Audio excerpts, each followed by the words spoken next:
Well, good morning, good afternoon, good evening, wherever you happen to be this morning. Anyways, I'm getting started here. You're listening to and watching Audible Zen's gaming stream. See, I've got my character already logged in this morning, so let's get started. Last time, you might remember that we got through our third dungeon, got back here to Ul'dah, and we were approached by Thancred. Wants us to join his group. We've still got some crafters and gatherers here in Ul'dah we've got to take care of today. Let's get this new quest started. Level 17, Scions of the 7th Dawn. So, you want to know more then, do you? Well, ain't that a surprise? I swear, if I painted certain death... I gotta get my camera on here. Sorry about that. Painted certain death on one door and limitless wealth on another, 9 out of 10 adventurers would go through the first and the other bloke wouldn't be able to choose on account of being Ul'dah. Anyway, don't say I didn't warn you. First of all, if you're wondering whether you can trust these Scions of the 7th Dawn, you can. They're good people who've made it their mission to solve some of Eorzea's most pressing problems. Of course, that ain't no small task, and so they're always looking for dependable individuals to join them.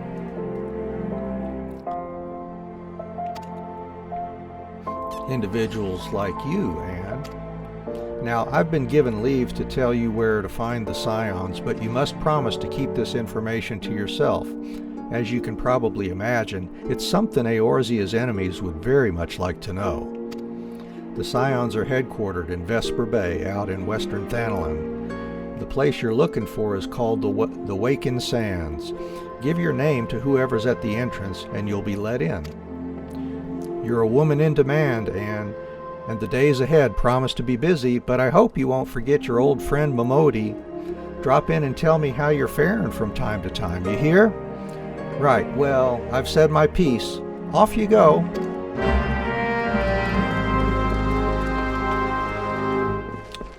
Alright, and we need to see Severian here at the Alchemist Guild as well for quest. And let's see, we've still got to do Goldsmith, Weaver, and Alchemist, and of course Miner.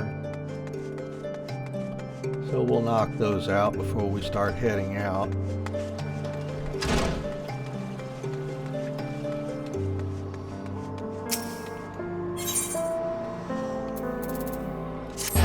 Might as well tackle Alchemist here.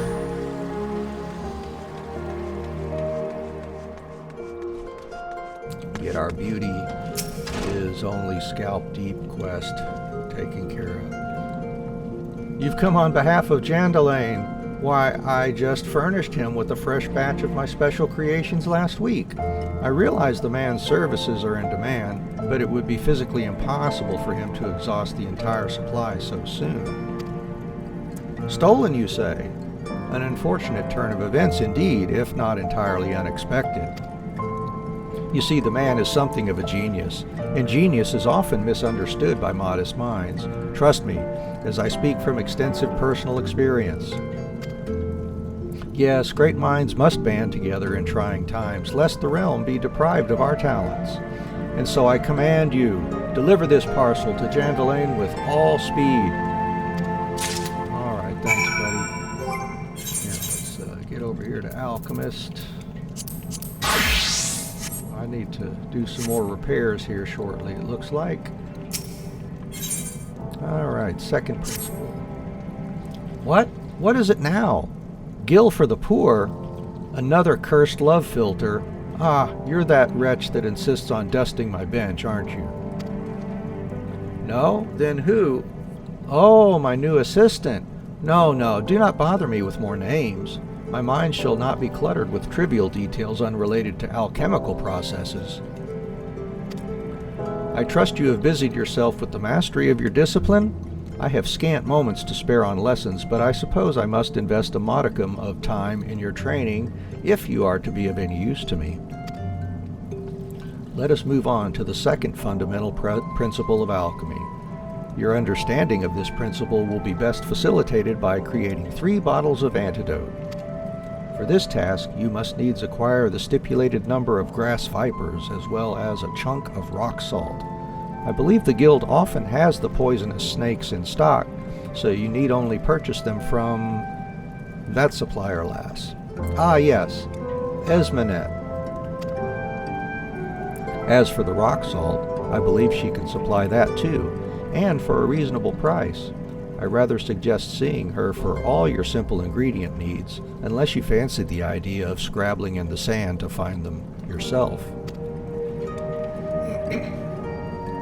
In any case, I am not terribly concerned with how you procure the materials. What is most important is that you experience this fundamental principle firsthand as you concoct the 3 bottles of antidote.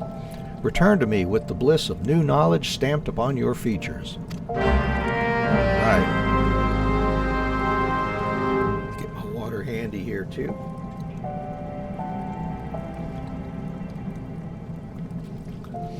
So we've already got some antidotes, but let's go ahead and craft some just for the experience here.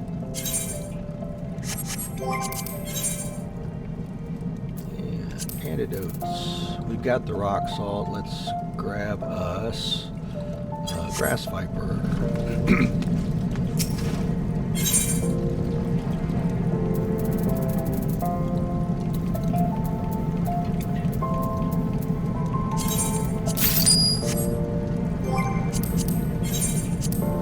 And let's see, we can try to high quality that for the heck of it. Get a little bit of extra experience.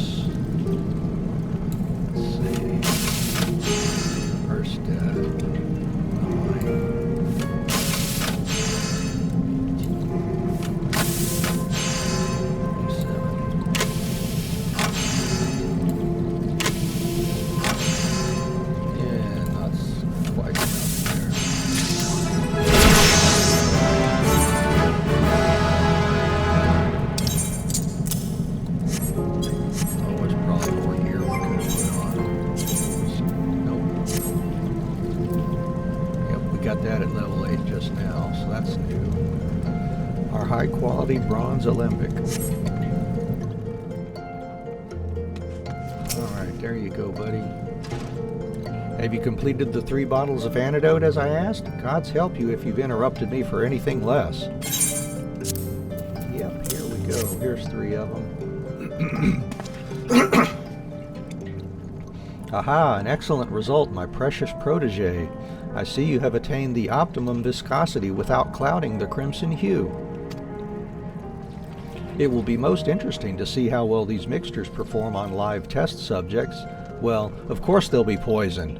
How else would I gauge the efficacy of your work? But never mind that. What have you learned of the second alchemical principle?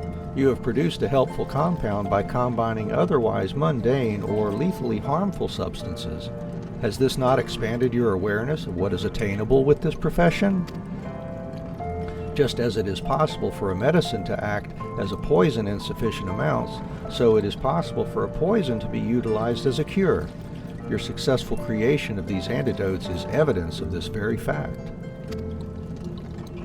Those without a knowledge of alchemy would spare not a second glance for the venomous grass viper, but mix its venom with the appropriate amount of rock salt, and people will flock to your door to purchase your miraculous remedy. Study, experiment, and reveal worth in the most unexpected of places. The desire for sustenance and rest will become as minor annoyances once you have learned the joy of such discoveries. It is time you added this amateur's mortar to your repertoire of alchemical devices. The mortar is oft referred to as a secondary tool, but used in conjunction with a primary tool such as the alembic, you will soon come to appreciate its value in your work. I foresee much practical use for your growing skills, my eager apprentice. Now, run along and find a use for your new toy. I have further research to conduct. And our gear's all good, so take the money.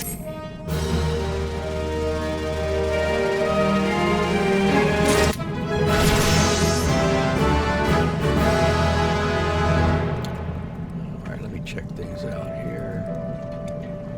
Here we go.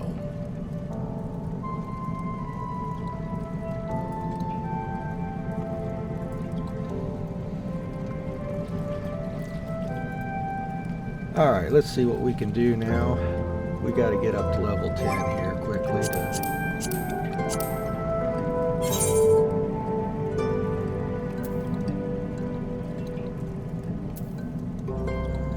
See what I would like to make here.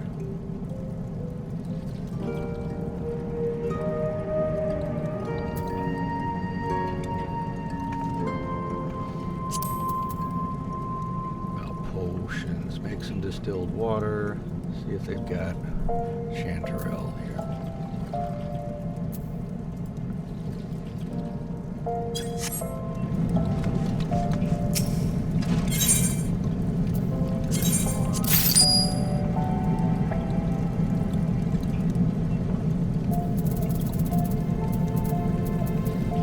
We've already got some muddy waters to make that distilled water.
This road to 80 buff, which has been with us throughout, and that's going to help us level quite a bit. Of course, our main job is way over leveled because of it right now, but that's okay. All of your beeswax. It seems the unexpected matter has Guildmaster Severian more agitated than usual. Ah, I remember your face this time, my most helpful assistant. And it is most fortuitous that I do, for the irksome effort I have expended in grooming your budding skills is about to be rewarded. My muling subordinates have requested that I put aside my personal research for but a moment or two, and shoulder a portion of the guild's workload, even going so far as to force upon me some other alchemist's petty task. What fools to think I am the sort of guildmaster that contributes in such a mundane capacity. If they had wanted an accommodating drudge to head the guild, then they should not have elected me to the post. Gods know there are others about the frontistery who would have been better suited to the leadership position. It is times such as these that I curse my blood ties to the syndicate. I would personally be content to eschew the tedious duties in favor of mine own work. Which of course brings us to this moment. It is with great relief that I entrust this matter of beeswax to you. 12 lumps of beeswax to be precise. Haha, yes, I knew you would prove your worth before long. Now, to work, to work! So we're going to make 12 lumps of beeswax.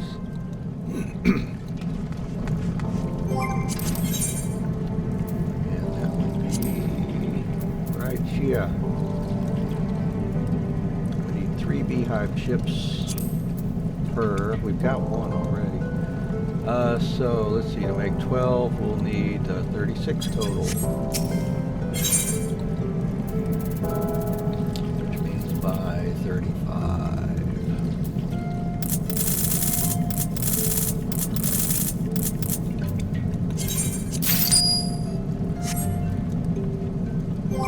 Righty, and we shall make, oops. One to start.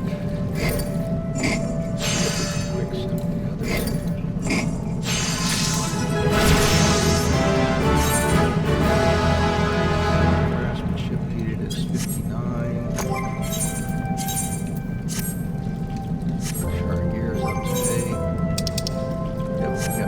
craftsmanship, so let's go ahead and quick sip these last 11. See where that gets us here.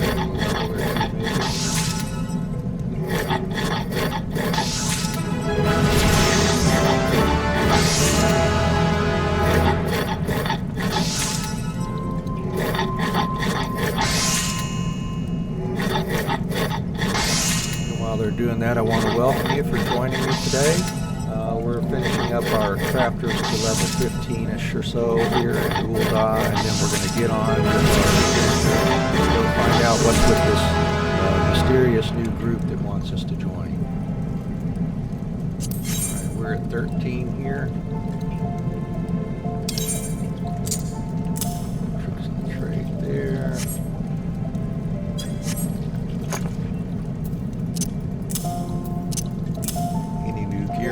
Levels. Yes, how about that? Oh, we made us another high quality Olympic earlier as an armorer. Got our new vest here as well. Alright, so we made, it looks like, some high quality beeswax, so we're going to have to lower the quality on that just so we can turn them in. Stack those, and now he's happy. Mwahaha! Such bliss that my research might progress unhindered by bothersome requests. Speaking of which, have you created the beeswax as I asked? Why, yes. Yes, I have, Mr. Severian. Uh-oh, my controller's acting up. Come on. Here we go.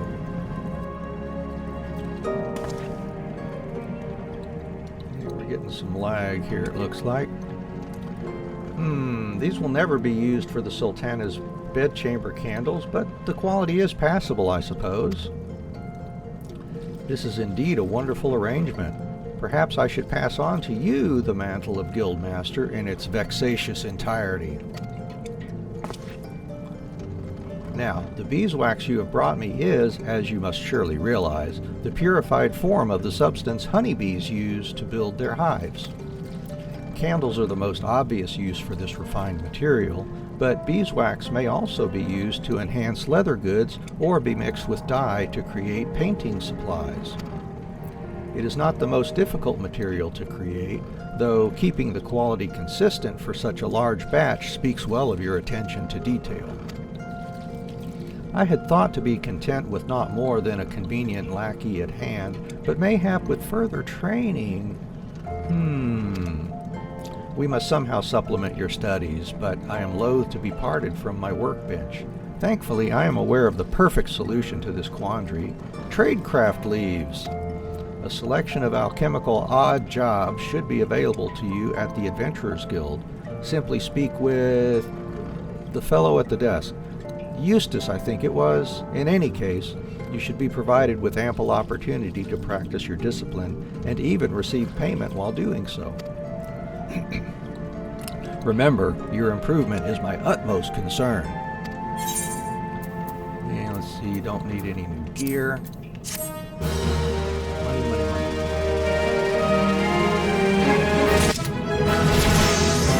One more level here. So what could we make that might be interesting? There's some ethers. And up here...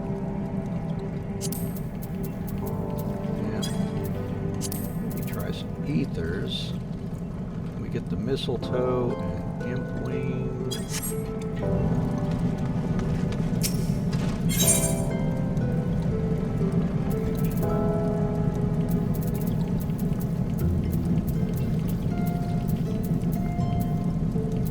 Mistletoe.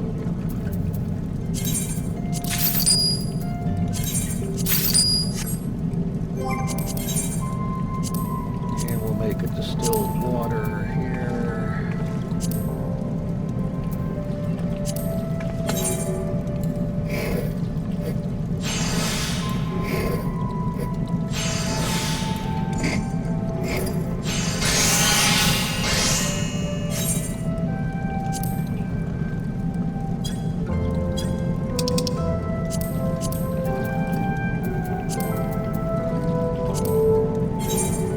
Alright, so let's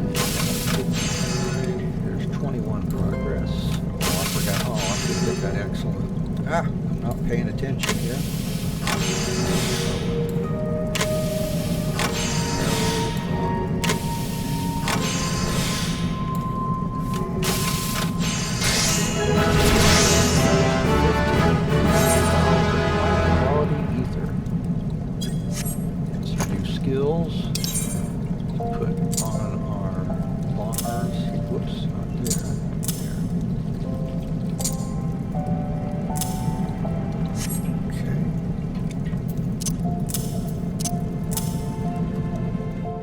All right, Mr. Severian, what's next? For fair love. In the mix, too volatile. Oh, it's you! Have you not yet learned to concoct potions in your sleep? Admittedly, the results are not always what one dreamed they would be. Now, might I deduce from your unrequested presence that you deem your skills sufficiently sharpened and seek further instruction? Or do you simply derive some perverted sense of enjoyment from my irritable reaction? Whichever the case may be, alchemy is certainly a discipline for the curious and the curious of nature. Allow me then to assign you another task. This time, I require you to create 1 potion of intelligence and 1 potion of dexterity. I am at a critical juncture in my research, so I shall dispense with any lengthy explanations. Surely you need not have me list every eye of newt and fang of bat you need at this point in your education. Alright, potion of intelligence and potion of dexterity. Let us see. They were up here. There's potion of intelligence. We've got the rock salt and a beastkin blood. We need a red land trap leaf.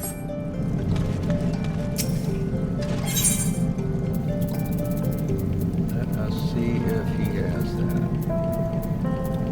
Here we go. And they don't even have to be high quality, but we will try it anyways. Love that extra experience. Alright, so 63, and we were doing that one before. 21, 42, and the next one will finish it. So let's work on the quality.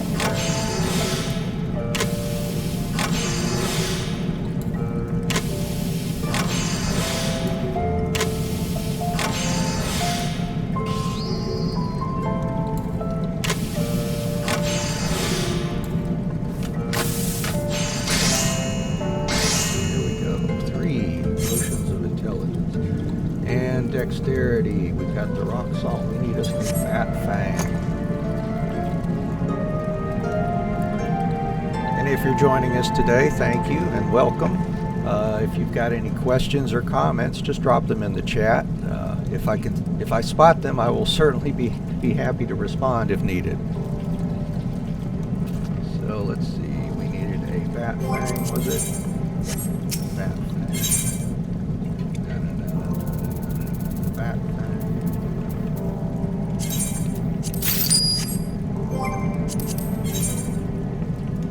Alright, let's try to high quality this one.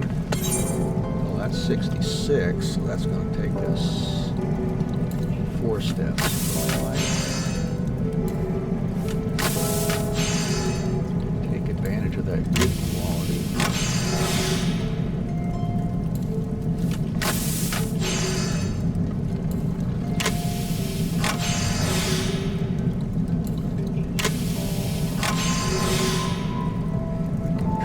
Trade that. Use Master's Mend. Get some extra CP.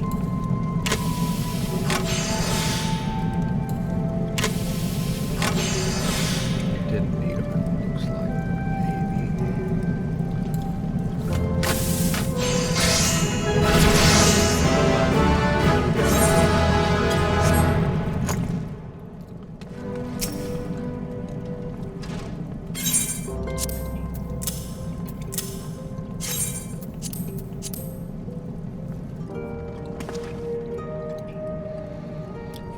Considering the lack of guidance on my part, you have done tolerably well.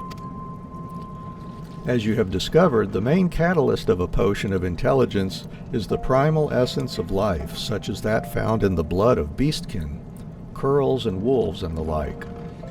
The effect is diminished should the blood be allowed to clot, but you seem to have avoided that novice mistake.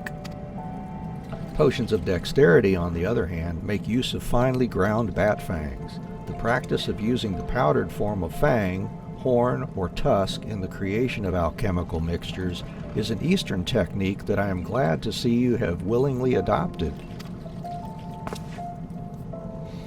Either of these concoctions is beyond the skill of most neophyte alchemists. It comes as something of a surprise that my sporadic bouts of instruction are proving so effective. In fact, in celebration of your achievement, it is only fitting that you deliver these triumphs to the Guild's customer in person. I shall regretfully remain behind, ensconced in my work. Your delivery will take you to the Colosseum, where you should seek a lady by the name of... what was her name? Ah, yes, Ardara, and pray return to me once your task is complete. Alright, so we will be his errand girl here, it looks like. Off to the Colosseum, he said. The Gladiators Guild, yep.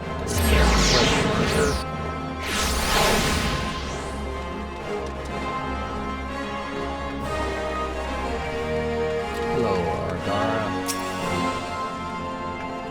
Ooh, are you from the Alchemists Guild? I thought my order would never arrive. You do have the potions, don't you? Yes, I do, and they are actually high quality, and I hope you appreciate it. Are these the ones I asked for? I don't know, I thought the vials would be more ornate. Well, I must do something to pretty them up before I present them to Franz the Fair. I suppose I should be glad it was you in charge of my request, and not the Guildmaster. I mean, one hears stories about the head of the Alchemists Guild. To be honest, I was half expecting the potions to hold some foul liquid, if they held anything at all. They say Severian has powerful connections in more guild than he can count, but all he does is waste away at his workbench performing experiments. What kind of research could possibly be so important that he would spend every moment chained to his alchemical devices? But listen to me, gossiping away when I have gifts to prepare. I do hope my beloved Franz will be impressed. Yeah, I hope so too.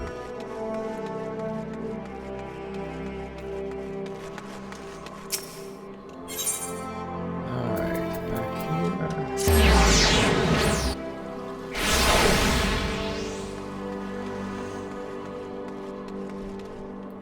We have got some lag going on here for sure. Unless my system is downloading updates or something. Let's see. Good old Severian. Hey, oh, my loyal assistant. The task is done. I'm sure I made not the slightest mention of any task. But now that you mention it, I do seem to recall dropping some niggling irritation into your capable hands. And what then has transpired?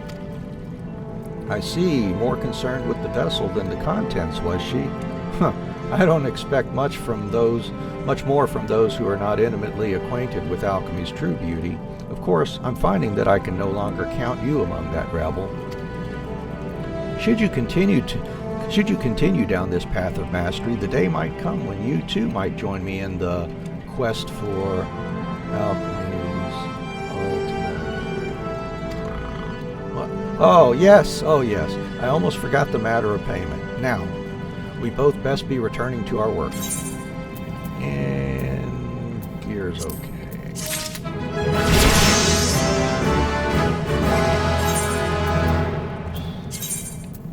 And new stuff. 1 and 19. Alright, so let's go do Goldsmith next. We should go repair things too.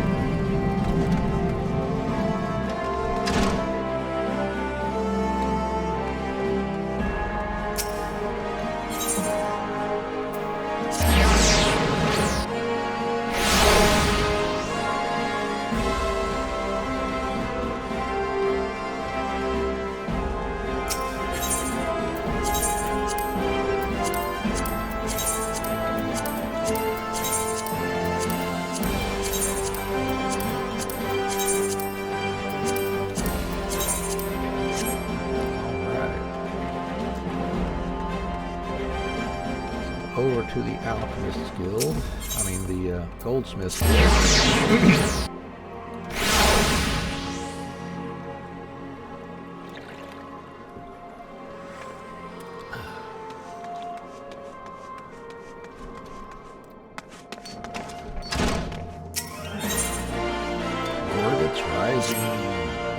Oh, Anne, I'm honestly a bit surprised to see you.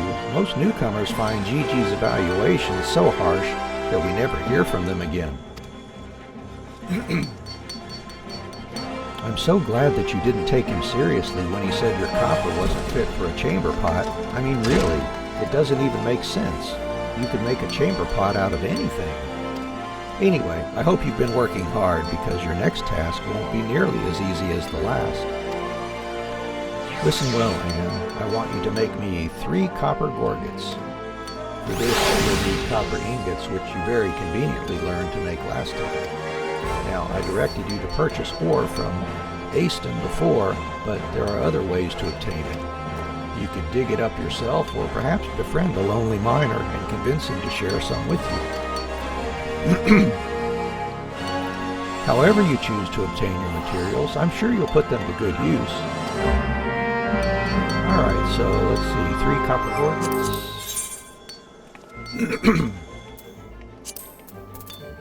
There they are. 6 copper ingots and 3 leathers.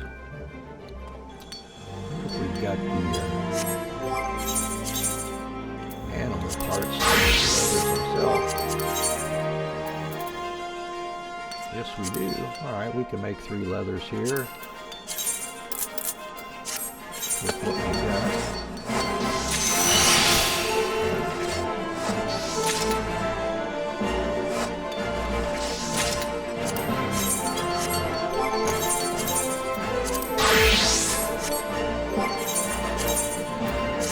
Some new shoes there.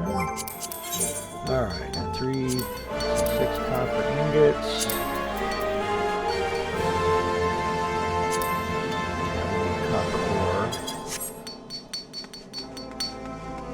Could go mine that as a miner because we do need some levels for our miner. Let's go do that.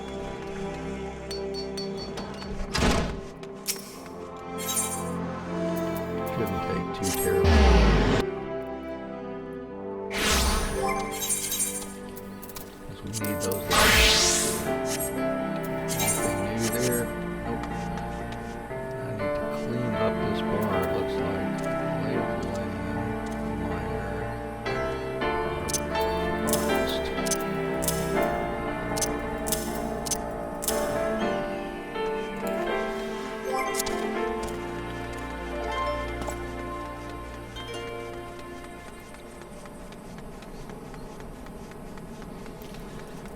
Yeah, we would have leveled up earlier in our first task, but we already had copper ore on us, so we just turned in what we had. We didn't get experience for mining any stuff.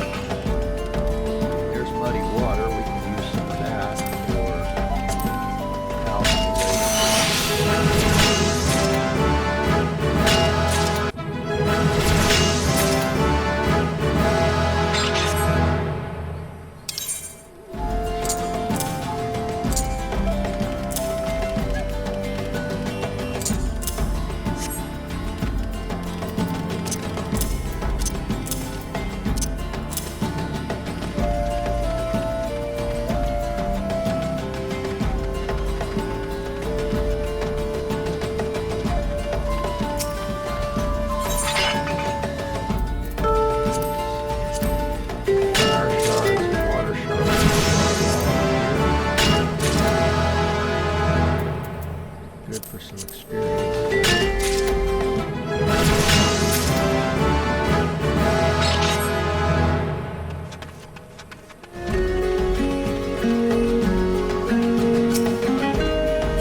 18. And we can make use of our free teleport back there.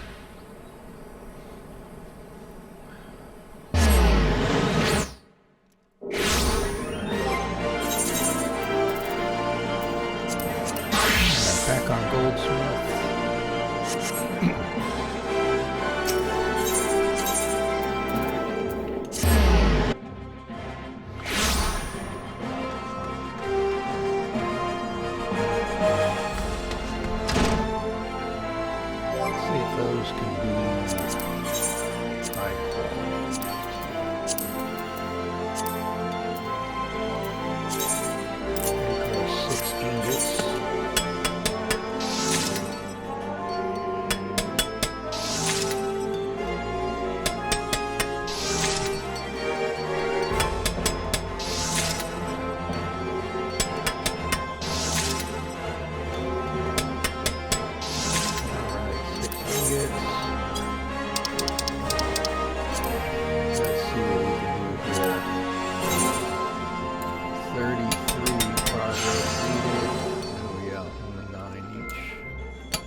Save a few steps. And the last one.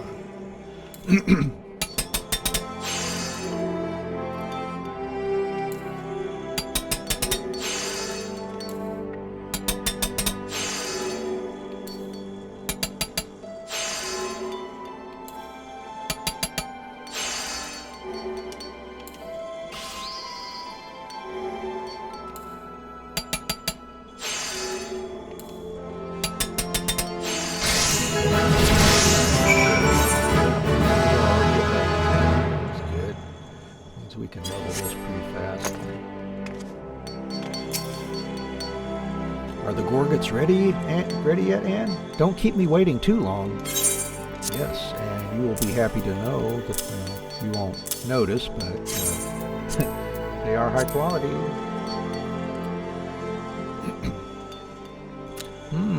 Well, in my opinion, Gorgets, your Gorgets are gorgeous, greenhorn.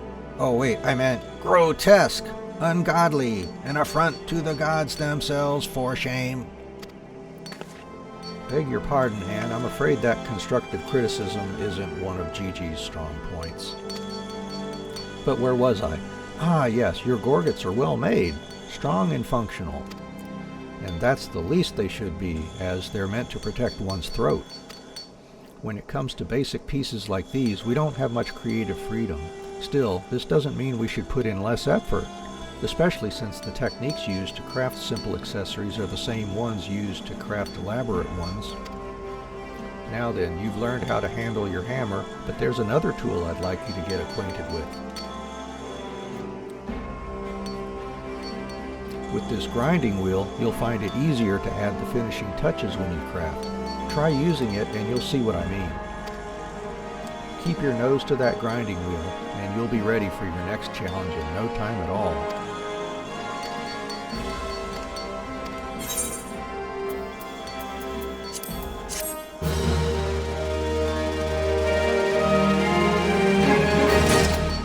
Alright, and put all over here that we've got available now.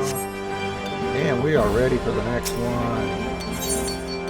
Throw some rings on it. I'm sorry, sir. Please don't. Oh, it's only you, Anne. For a moment there, I thought my heart was about to fail me. I thought the angry miner had returned. Gigi wasn't pleased with the ore the miner brought in, you see, and he made this sentiment clear in the only way he knows how. There was mention of the miner's mother and an algo. Never mind all that. I have an urgent task for you. We've just received an order for a prodigious quantity of copper rings, and I'd like you to handle it. Now, this is an honest-to-God's commission, Anne. You'll have to satisfy a paying customer, not your kind and lovely guildmaster. But I believe that you can do more than simply satisfy. Now, the customer's waiting, so you'd best get started on those copper rings. When they're ready, come and show them to me just for good measure. All right, copper rings.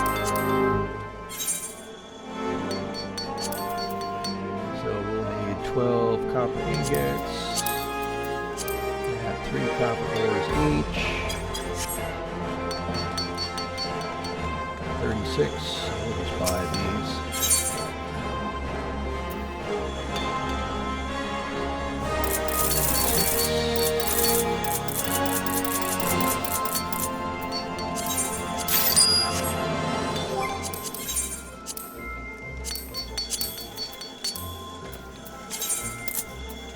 Just quick sync those. And if you're just now joining us, welcome. We appreciate you being here with us today.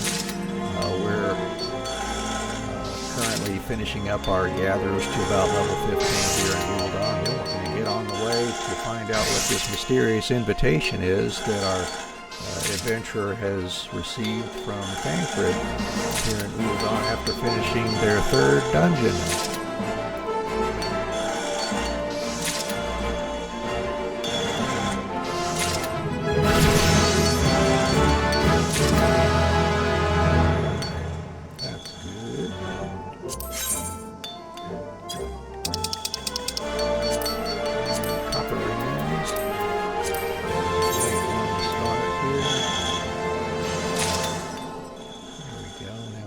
Quick sync the rest of them.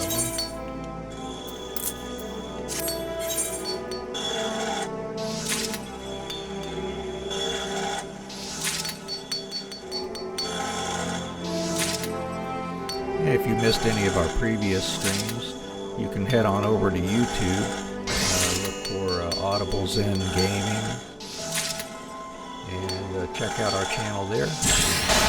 Also, feel free to check out the website www.zenlifeenterprises.com for our gaming schedule and some blogs and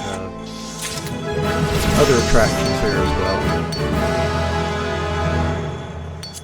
Alright, so it looks like we made some high qualities, and we will have to lower that quality so we can turn those in.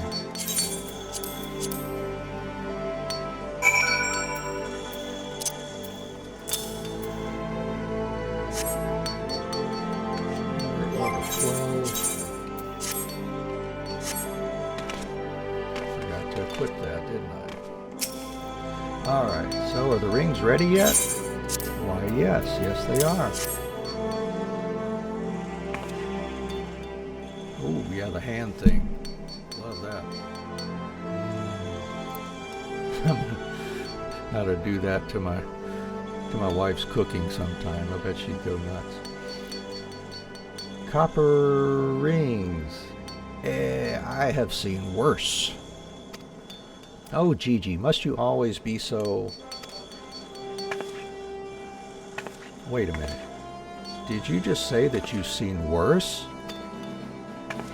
And that's as good as a compliment coming from him. Yeah, I guess so.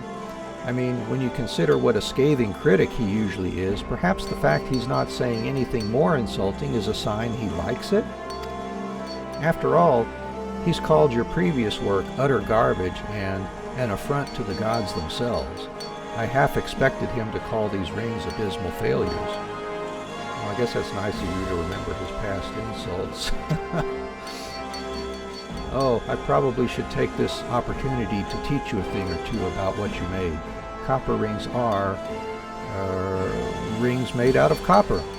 They can be used to make chains and chainmail.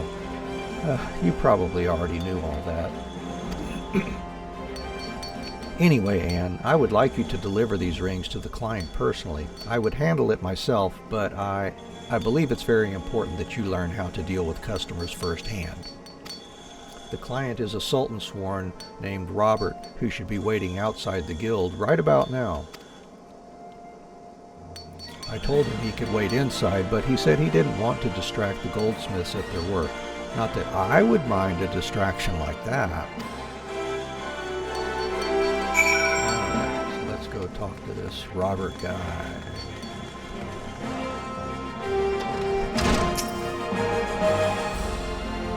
You're a goldsmith, aren't you? Did Mistress Serendipity send you? Yes, these shall serve nicely. Keeping the Sultana from harm is perilous business, you see, and we Sultan Sworn can never have enough supplies to keep our equipment in serviceable condition. You may inform Serendipity that she can expect full payment soon, and that I send her my fondest regards. Well, they need to get together, it sounds like.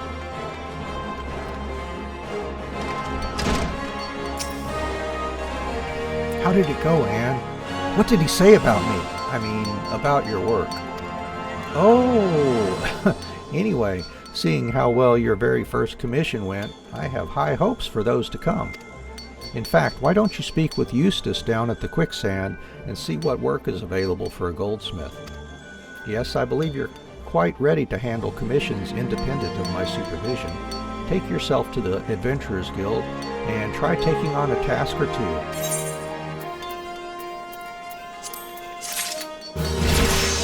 Alright, level 13, so we just gotta get 15 here.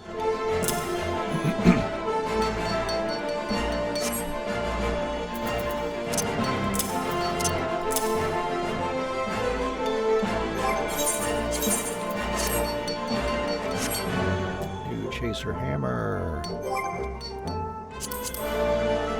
Alright, let's see. As a goldsmith, what would be nice to make here?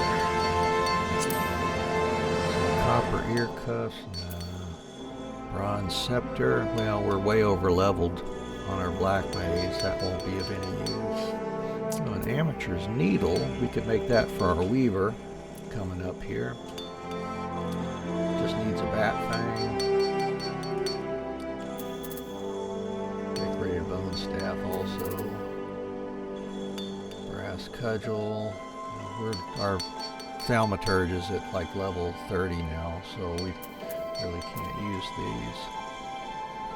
Use this gear. Fang earrings. Oh, we could use those for some CP.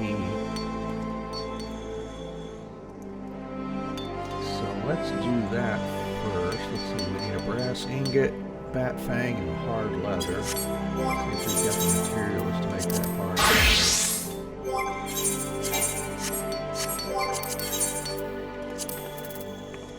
No.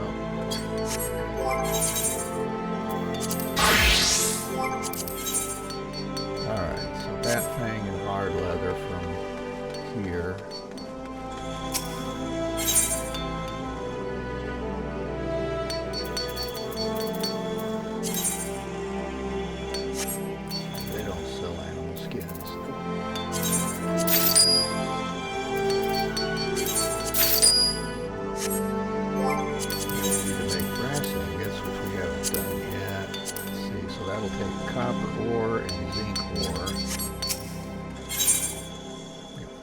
Got those. We might as well just pick up a stack of that copper ore. We'll be making use of that plenty.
put that on. That'll give us, ooh, yeah, 19 more CP since it's high quality.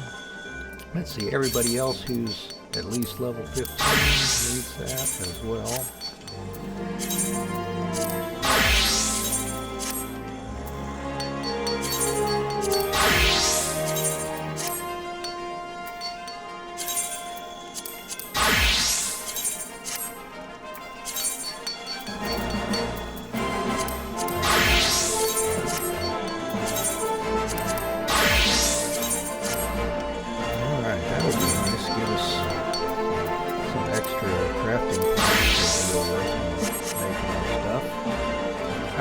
Get this last quest here before we continue on with our reader. You would not believe what just happened, Anne. Gigi touched my bottom. I was assisting one of my goldsmiths when he reached out and grabbed it without warning. Then he has the gall to say that my bottom lacks sufficient shape and tone. Okay. I feel so violated and insulted. I'm glad Robert wasn't here to... Oh, that reminds me. Robert was back again with another commission. This time, he wants a pair of fang earrings and a brass gorget made. And not by just any goldsmith, mind you. He specifically requested the artisan who crafted the copper rings. That's you, Anne. He must be really impressed by your work. When the accessories are ready, pray present them for my inspection. I want to ensure that Robert's completely satisfied. Well, we just made some fang earrings and a brass gorget. I mean, not a brass gorget, but high quality fang earrings, but I'm not going to give him the ones that I made. I'm going to make some more. Which means need another brass fang, hard leather, and make another brass ingot.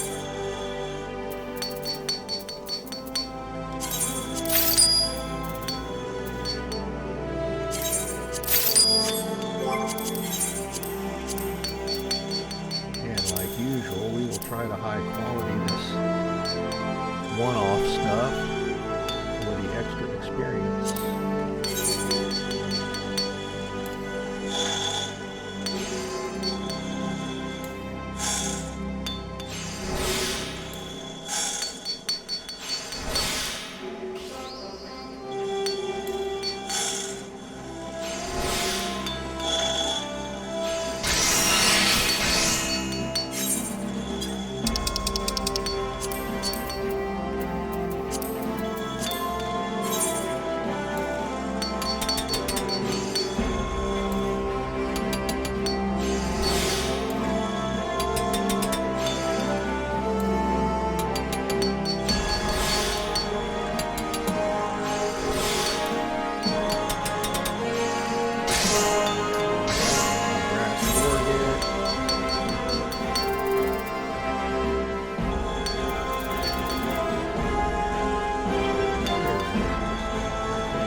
So we need 2 brass ingots.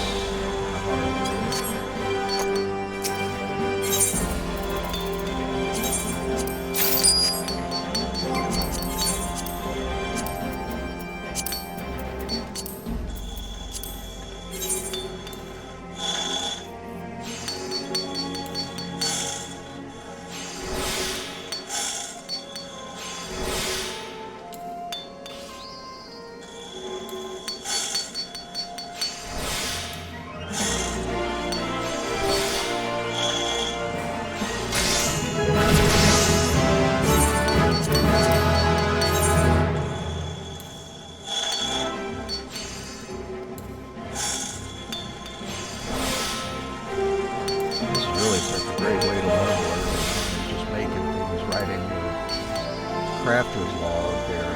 First time craft gives you some bonus experience. And you can usually make some good stuff that you can use for yourself. And high quality, of course, adds to the experience there as well. Alright, let's make this brass gorget.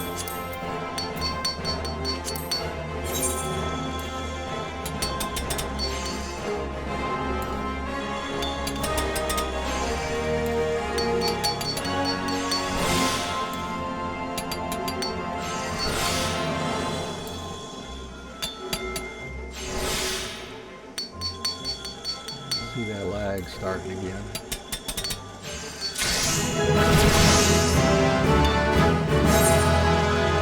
Alright, so we got the goods.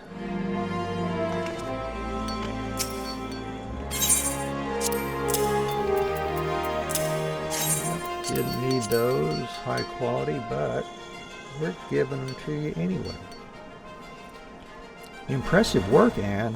You clearly have an affinity for brass. The fine touches on these earrings in particular are fangs, brass. This presents a dilemma. I should not like these items, but they feel fresh. Your numerous mistakes when... Sorry about that. Mistakes when taken together give them an endearing quality. I am reminded of serendipity. Her meager bosom and untoned buttocks are... Gigi! I'll have you know that my bosom is quite ample, and my bottom is as firm as can be. I simply don't wear clothing that... Wait, this has nothing to do with anything, and I refuse to be party to a debate over my own body parts. We were talking about the earrings and the gorget you made, Anne. Both called for brass, which is more useful than you may realize. While it isn't the fanciest metal around, it can be made to resemble gold in appearance if shaped and polished well. And despite Gigi's comments, I believe you've done an excellent job. Robert will doubtless agree. Since he requested that you make these items, I suppose you should be the one to deliver them. You'll find him outside, as before. Roger that. Alright. Let's go show Robert our awesome stuff here. Good to see you again, Anne. I take it the earrings and the gorget are ready? You take it right. By the gods, the craftsmanship is exquisite. This isn't gear to be worn, but art to be admired. It is of little wonder that Serendipity was named Guildmaster at such a young age. She is a woman of incomparable talent, and a rare beauty besides. What? It was you who crafted these? Well now, this is an unexpected development. I will have to keep my eye on both you and your lovely Guildmaster. My thanks, Anne.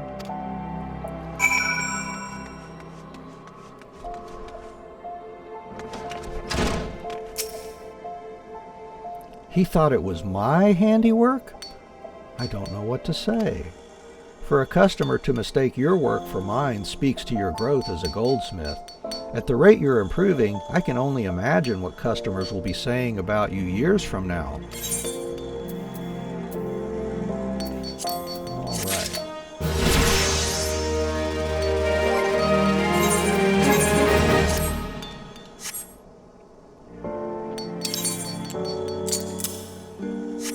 Fix up our skills here. Alright, so on to Weaver here.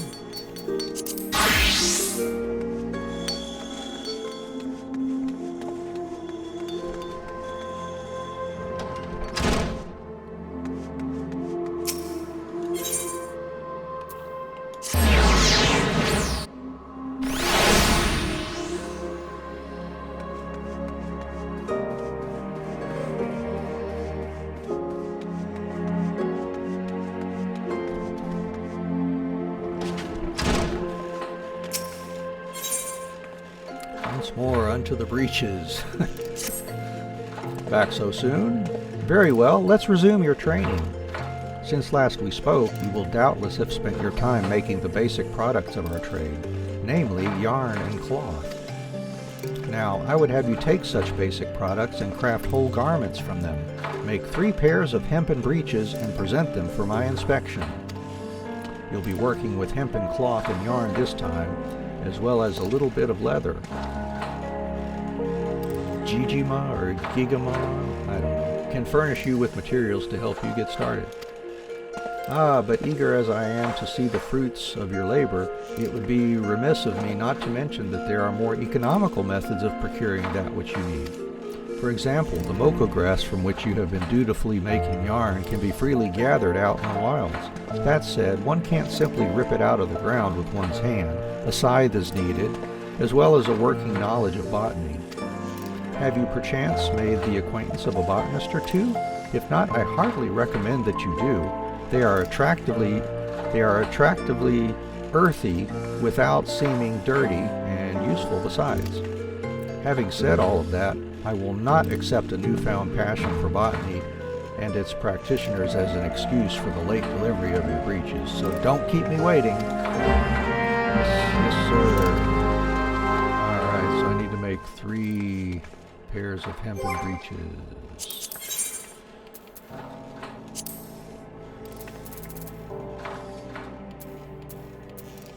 There they are, hempen breeches.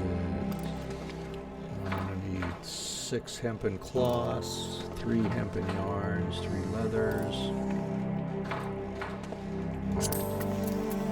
So the hempen cloths take 2 yarns each. That's 12 yarns, plus the 3 we've got to make, 15.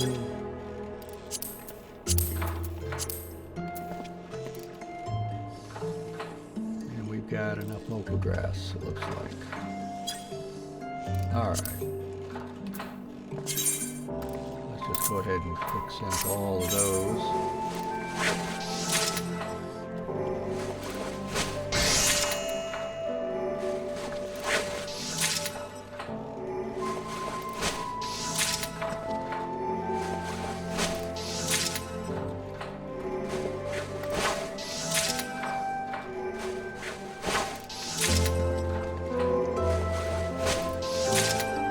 Welcome to the stream. We appreciate you dropping in today. We're finishing up our crafters and our gatherer, our miner, here in Ul'dah, and then it looks like we are going to join the Scions of the Seventh Dawn according to our last story quest we got.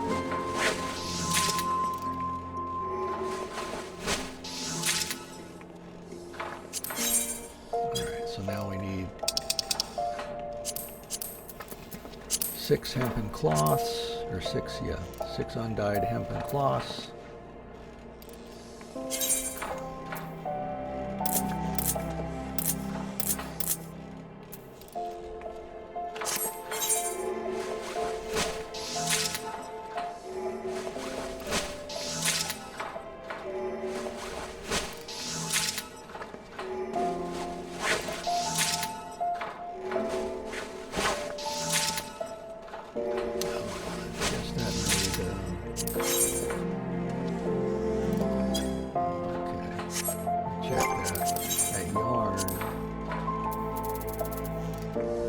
Oh yeah, it makes 2 of those every time for each vocal grass. Okay, that's cool. That's kind of new for some of these crafts too. Oh, wait a minute. Where are the hempen breeches? There we go. Alright, so then we need 3 leathers as well. We got plenty of hempen yarn.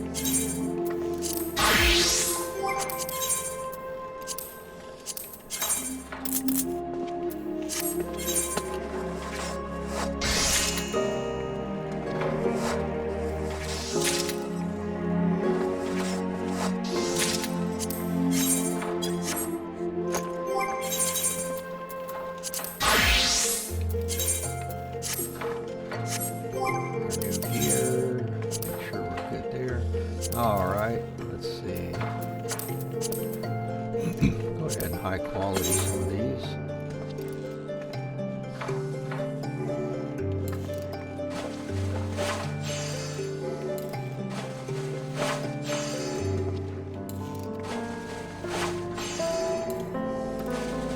High quality, all 3 of them actually. Alright, 12 progress for each one.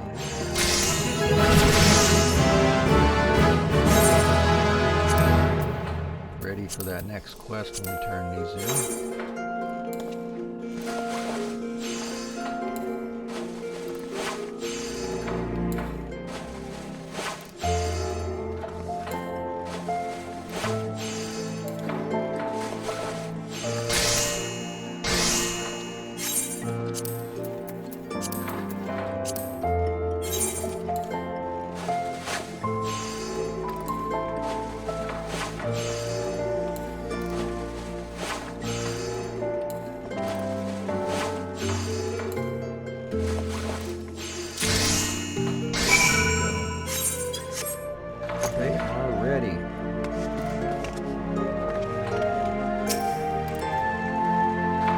take it the breeches are ready?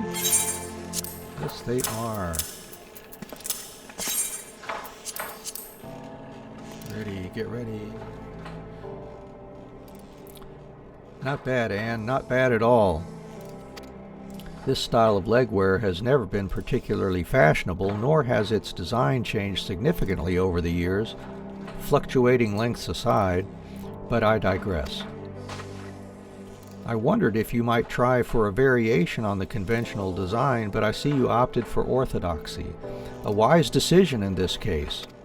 Hempen clothing is inexpensive and durable, making it popular amongst farmers, miners, and others who work the land.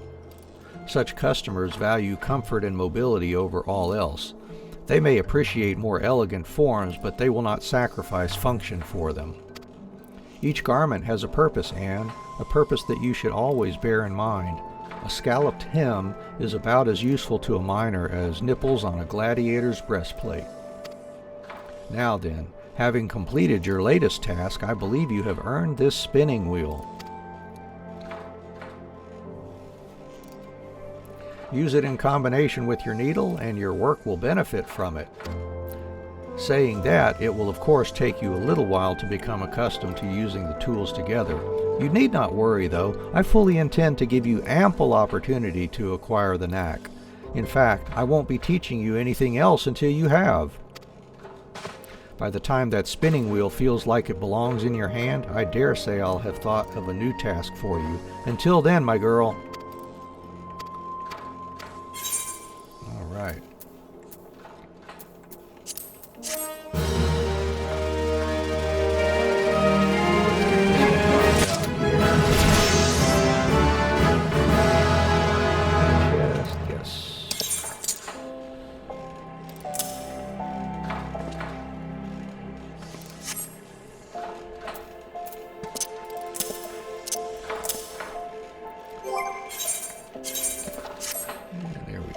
Alright, what's next on our plate here?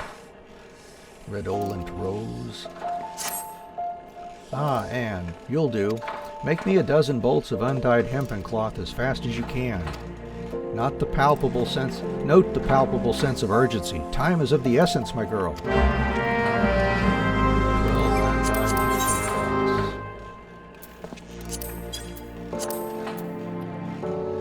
So, we need 24 hempen yarns. You've got 17. So we need to make 7 more. 28, 4 crafts. Just grab us another stack of local grass.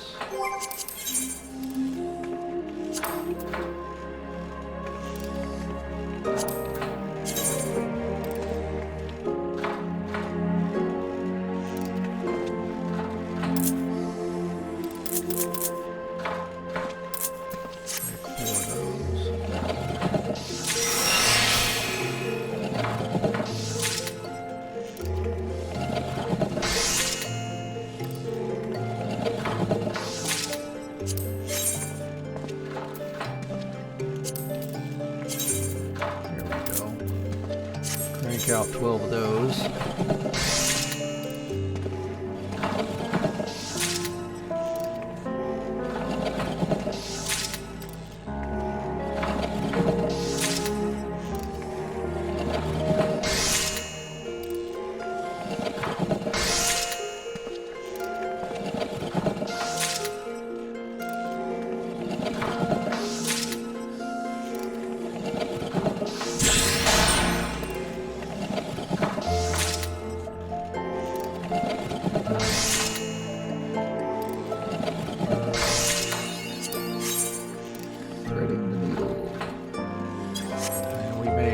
Several high qualities there, it looks like.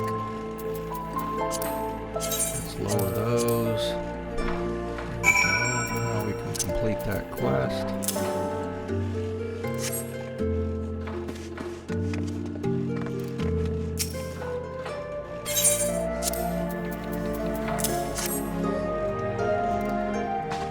Oh yeah. Praise Nimia for bringing you here when she did. There wasn't time to explain before, but Sunsilk Tapestries has the honor of supplying the immortal flames. Noble patrons, to be sure, but ones whose needs can be rather difficult to predict. On this particular occasion, a detachment of ale-soaked adventurers from the Foreign Brigade thought the Silver Bazaar an appropriate location for a bout of fisticuffs, resulting in a pressing need for bandages. Ordinarily, we would not accept such a large commission at short notice, but the Foreign Brigade is a favorite of Her Grace. It would not do to let the troublemakers suffer, even if they did bring it upon themselves. And so your lovingly woven fabric will soon be wrapped around the cracked heads, gashed knees, and split knuckles of said ruffians. Still, your time hasn't been entirely wasted. I dare say you can now weave hempen cloth in your sleep, which is a handy talent to have, given the fabric's many uses. You've made progress, in short. In fact, I do believe you're ready to undertake commissions. I refer to the kind of work doled out by Eustace at the Quicksand, of course. It'll be a while yet before you can be entrusted with anything bearing the Sunsilk name. But should you continue to improve at the rate you have been, that glorious day may not be so very far off. Thank you, Mr. Rose.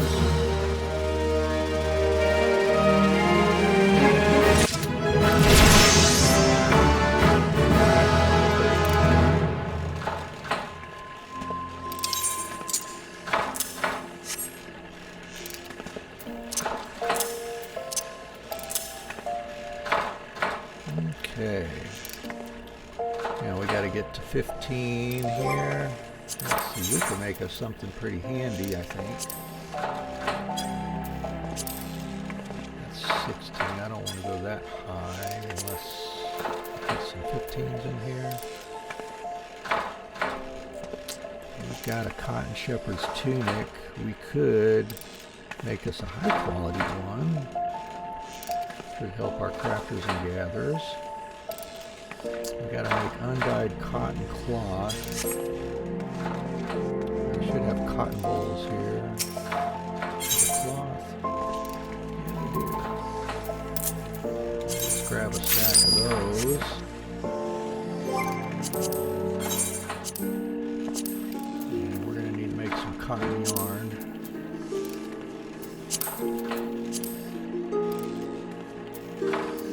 Yarns per cloth, but 2 is made every time, so let's do that 3 times.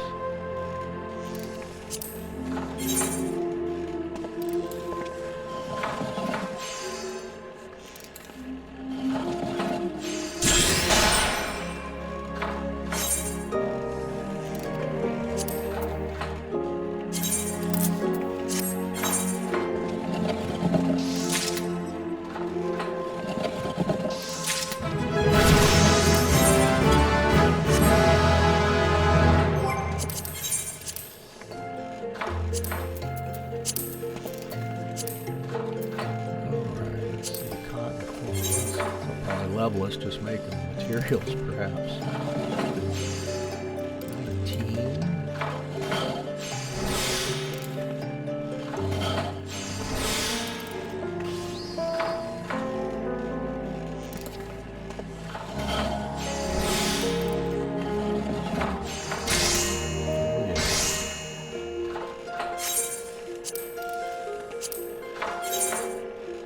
We could use a nice item for a few levels anyways.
Alrighty.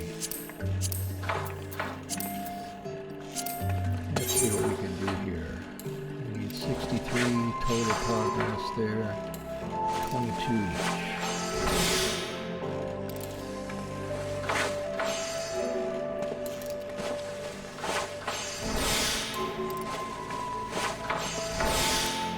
And voila. There we go. Let's put that in our armory chest and wear it.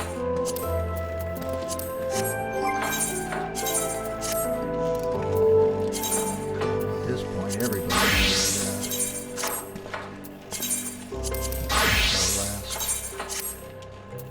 Crafter that we've gotten to 16.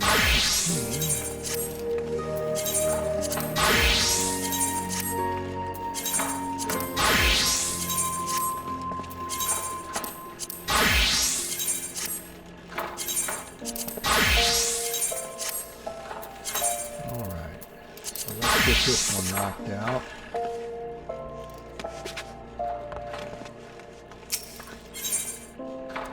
Practical needs. Good of you to come, Anne. I happen to have work for you. It is a commission of sorts for one of our regular customers, a gentleman named Wawaruka. To show our appreciation for his continued patronage, I would present him with his choice of bespoke garments. Seek him out on Onyx Lane and offer your services. Oh, and remember, Anne, you are representing me, so acquit yourself accordingly. Looks like he's over there to the southwest somewhere.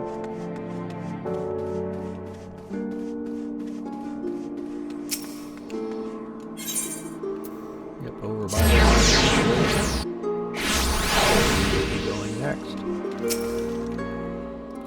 Hi, I'm Wawaruka. Who's asking? Ah, hells, Big Rose don't need to go troubling hisself on my account. All them gloves and scarves were for the guild, not me. I'm something of a quartermaster round here, see, and the lads go through gear faster than a cobbling chewing on a chunk of mithril. But if the big man insists, it'd be rude not to accept. Now then, I reckon I could do with a new cotton scarf. Aye, and a pair of cotton shepherd's slops and all. The ones I've got are on their last legs, see. Been meaning to get round to replacing them. I expect you'll be wanting me to come to the guild for a fitting, will you? See you there, then. Alright, cotton scarf and cotton shepherd slops.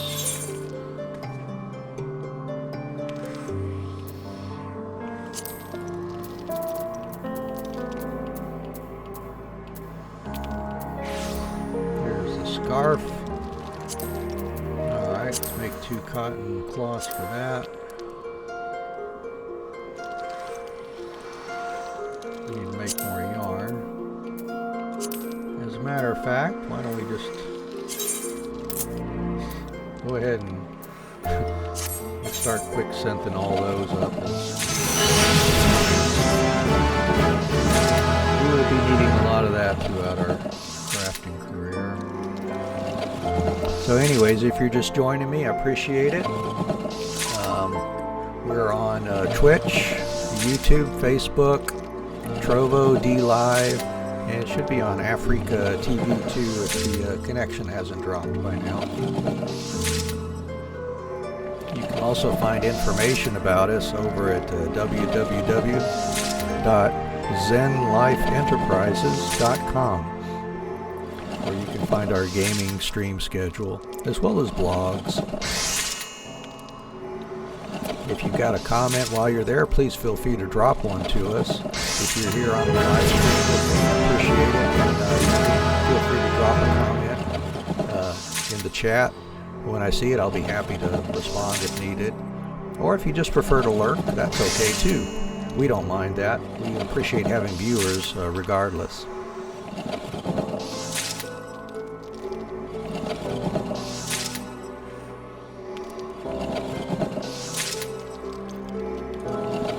That continue, and I am going to take just a short break here while that's going.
Alright, back just in time it looks like, so that's good.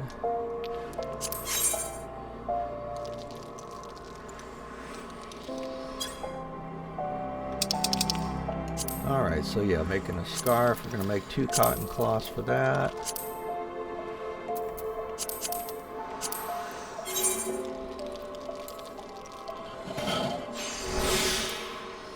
Oops. Oh, I've got a new skill I can be making use of there. Forgot about that.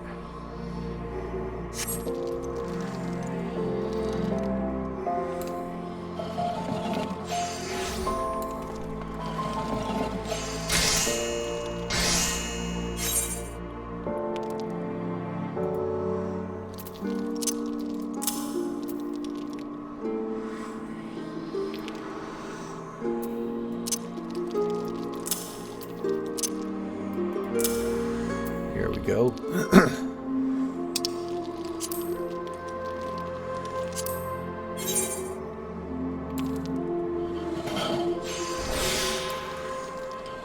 Got us a few levels, it looks like, while doing the quicksand. That's cool.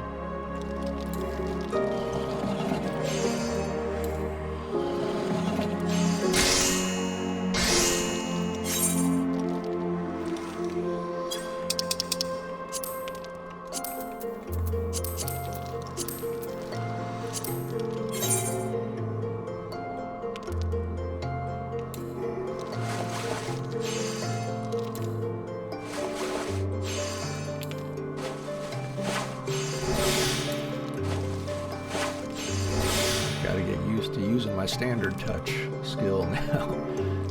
Yep. Forgetting about it.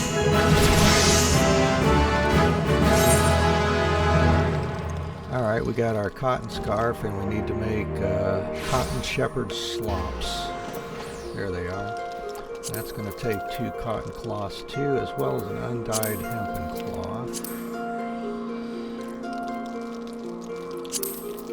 Need some more hempen yarn. Well, I'm not going to quick scent all of those.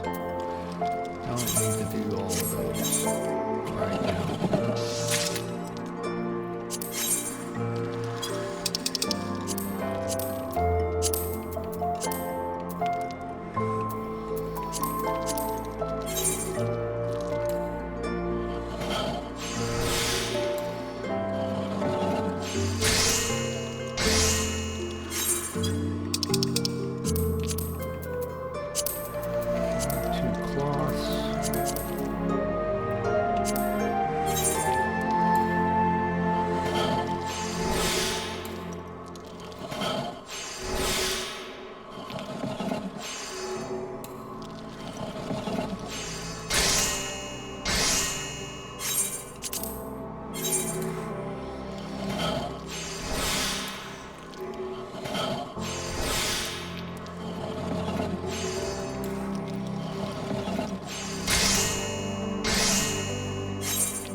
A pair of those would be nice for our gatherers. Oh well, we don't need to worry about those. Alright, so let's make this cotton shepherd slops here.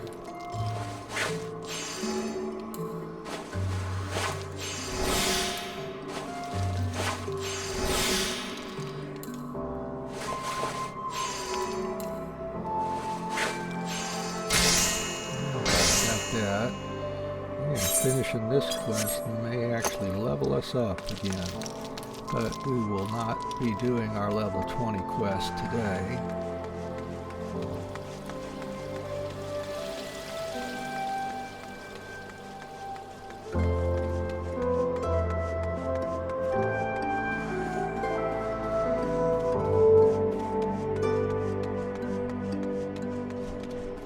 get this turned in, and go do our miner, and then we'll continue on our adventure. A cotton scarf and a pair of cotton shepherd slops? That's all? Well, let's not keep the customer waiting. By all means, Big Rose.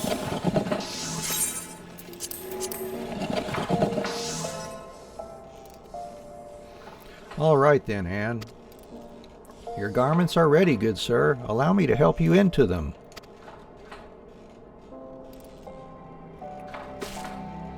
Core, these are nice. Bloody nice. I've never had such fine garments before. You're a weaver and a half, you are, Anne. Big Rose always did know how to train 'em. You are too kind, sir. Pardon me for saying so, sir, but I must confess that I had rather finer raiments in mind when I extended you this invitation. Should you desire such, I would be honored to make them for you myself. Ha ha ha ha, thanks, Big Rose, but no thanks. I can't see myself in frilly what's-its. A mine's where I belong, not some fancy ball. You need a lady on your arm to go to them things. Ha, that'll be the day, eh? Any road, I'd best get on, but knowing how fast the lads go through gloves, I dare say I'll be back before too long. Thanks again for the duds.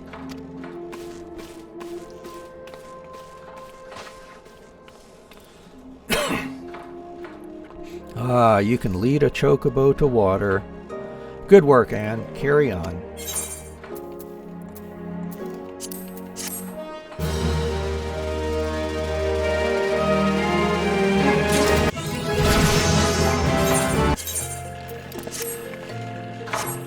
All right, now let's go do our miner. Get them up to at least 15.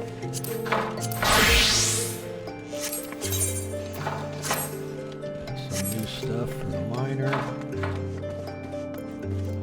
Oh, we got sneak before. Let's get that in there so we can make use of that if we have to.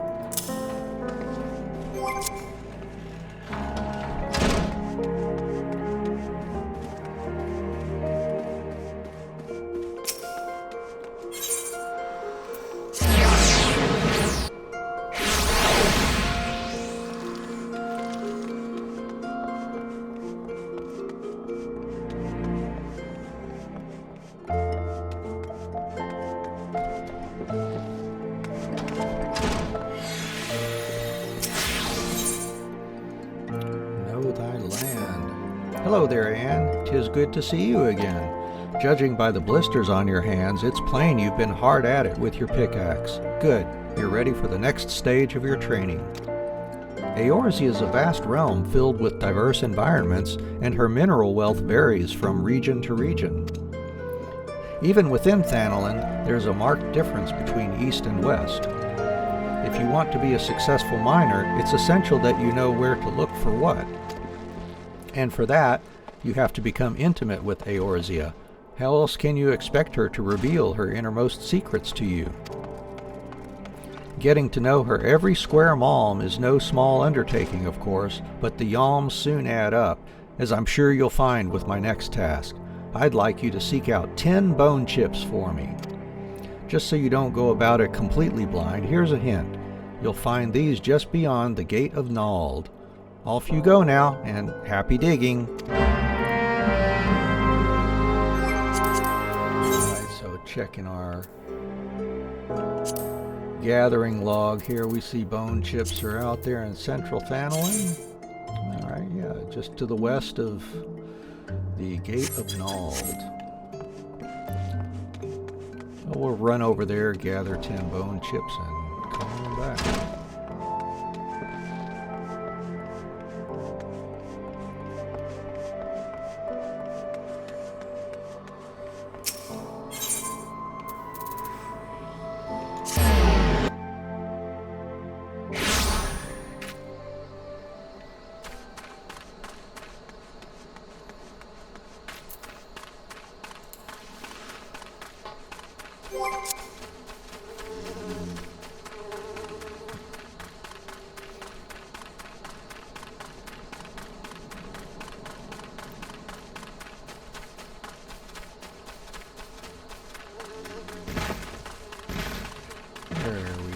see them popping up on the mini-map here. Alright, 10 bone chips.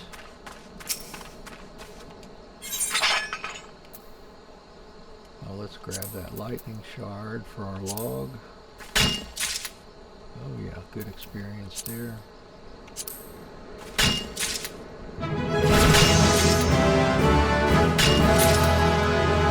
will level us up, make sure we're at 10 already. Good, good, good, good. Be there soon.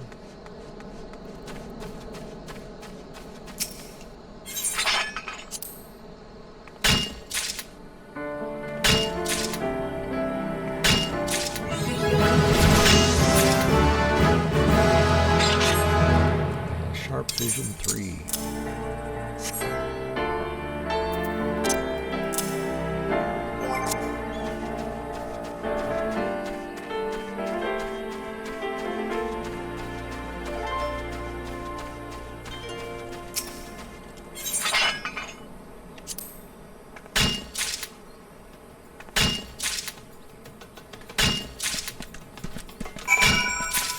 All right, we got our 10.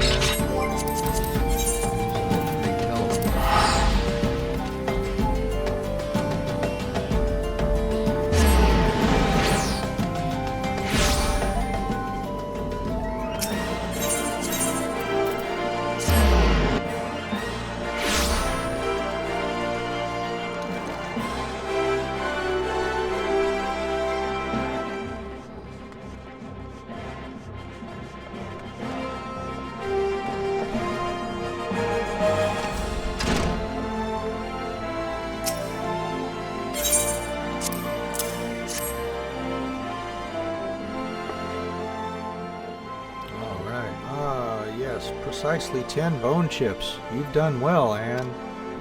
No doubt you had trouble tracking these down at first, but each chip you found added to your understanding.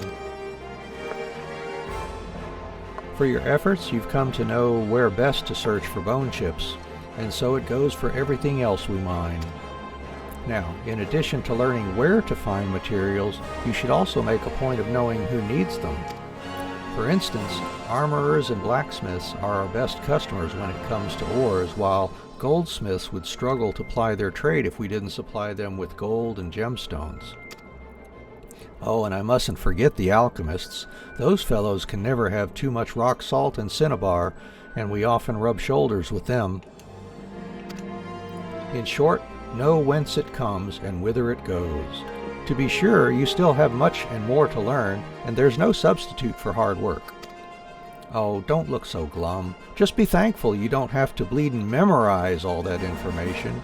You have a gathering log for such stuff. Make good use of it, and you can't go wrong.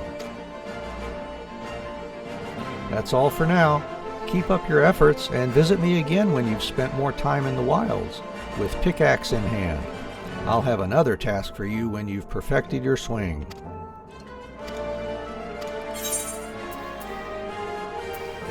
Got the gear for our gatherers.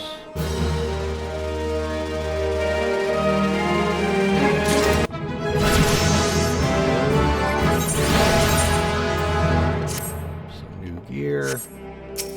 All right, next one. The cutting edge. Ah, there she is, the rising star of the Miners Guild. Oh, don't be like that. I'm only teasing, which is not to say that it isn't true. The fact is, you've been working tirelessly and you've improved more quickly than I could have hoped. Indeed, I think you're ready to handle a task in the name of the guild. As you probably know, we receive orders from various parties, but most come from Amagina & Sons Mineral Concern. The concern actually owns this hall, but they've kindly given us the loan of it.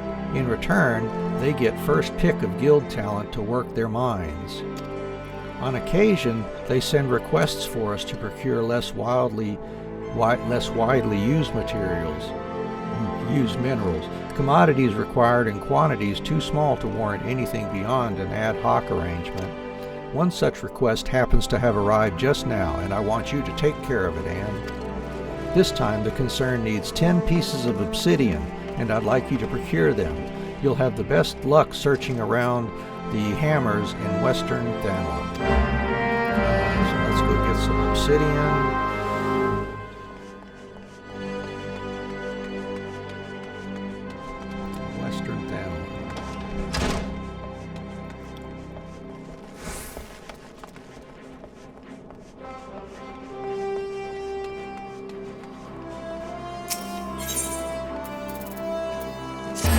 Welcome to the stream. I'm streaming on Twitch, YouTube, Facebook, Trovo, DLive, and Africa TV.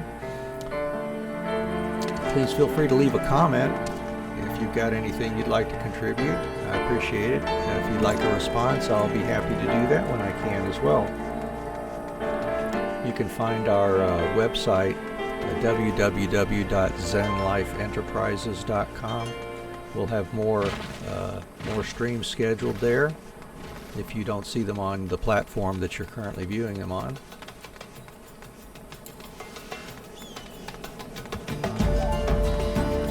And we do welcome anyone who's got something to contribute, whether you're just lurking or actually want to chat, that's fine.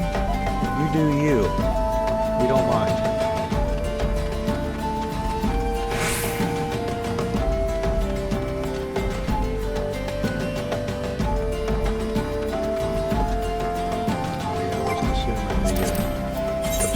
Out here. Let's see, check our log. Okay, not too far. A little further to the southwest there, it looks like.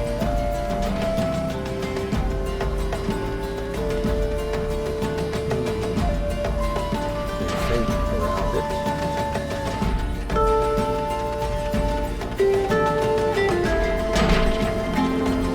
Oh, surprise, you better sneak.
Now let's grab that obsidian and finish this up.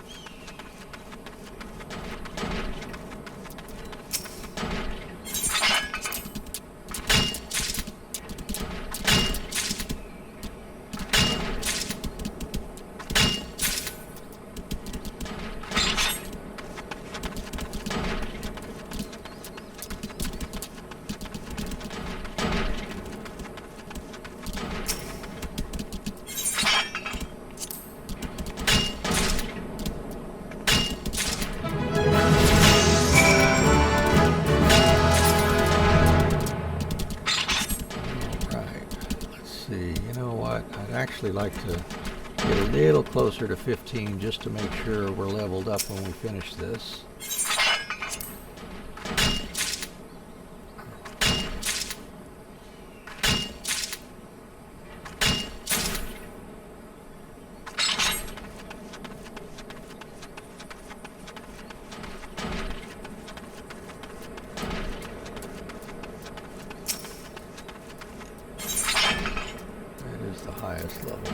We've got plenty of tin ore and zinc ore, so let's not worry about that. Alright, this should be enough. Well, getting Some Gatherer's Boon hits on that.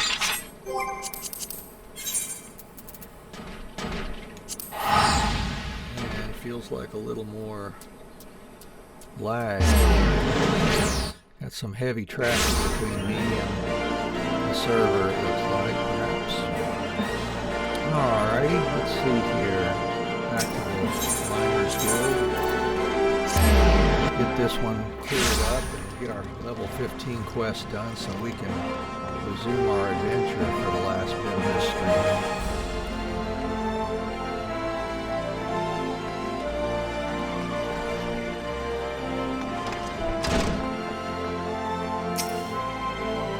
Remember, it's 10 pieces of obsidian we need. You'll have the best luck searching around the hammers in Western Thanagar.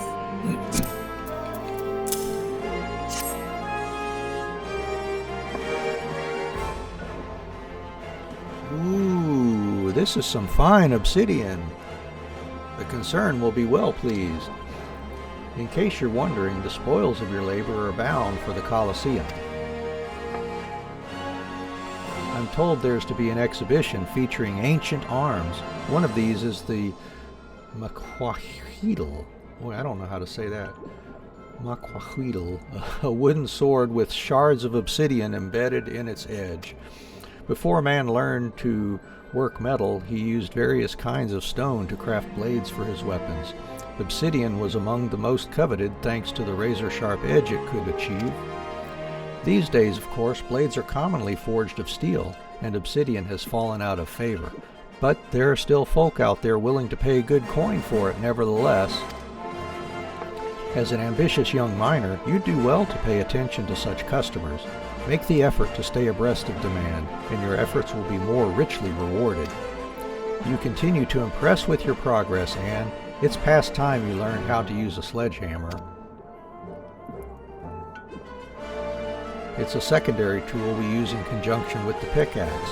Thus equipped, you'll be able to break outcrops of bedrock to get to the precious minerals within. Well, what are you waiting for? Go and find a rocky outcrop and give that sledgehammer of yours a swing.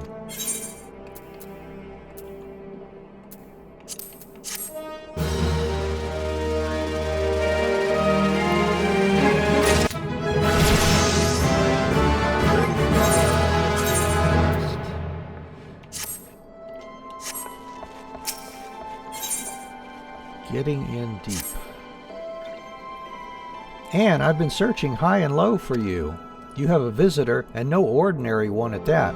I speak of Deep Canyon, Vice Foreman of Amagina & Sons Mineral Concern.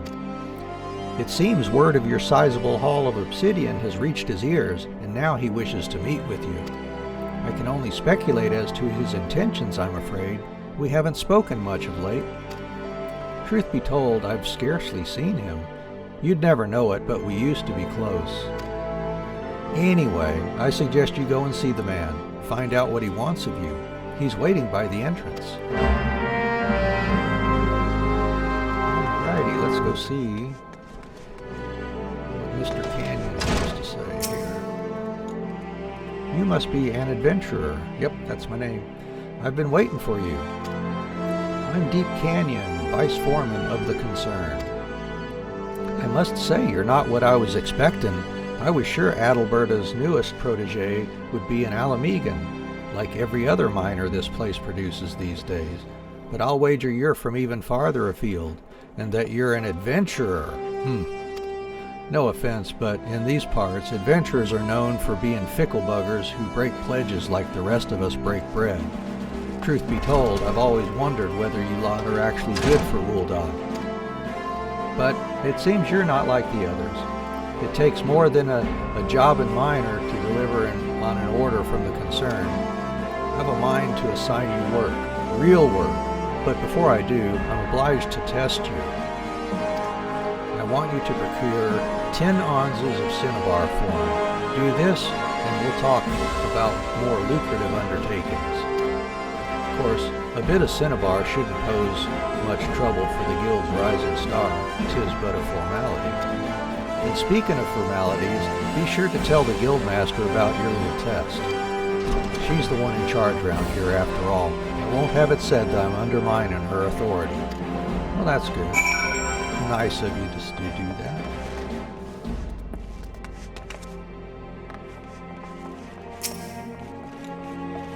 A test from Deep Canyon, you say? I thought as much. In case you don't know, cinnabar is the mineral used to make quicksilver. It's found in certain types of rock, and you invariably need a sledgehammer to get at it. Now, I don't mean to dampen your spirits, but contrary to what you were told, cinnabar isn't easy to find. In fact, it's known to elude even experienced miners, and here you are, tasked with procuring 10 onzas of the stuff.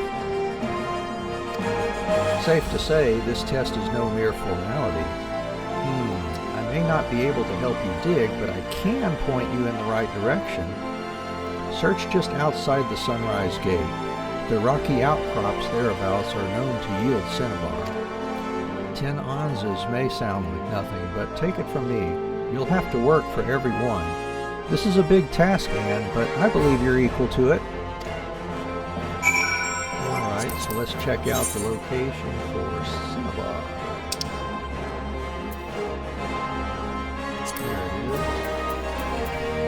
Okay, out by Horizon's Edge. We could spend 163 and port over there. Use a ticket. Might as well.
Onzas of cinnabar and not one less. Oh, and make it quick. I've got other commissions that want seeing to.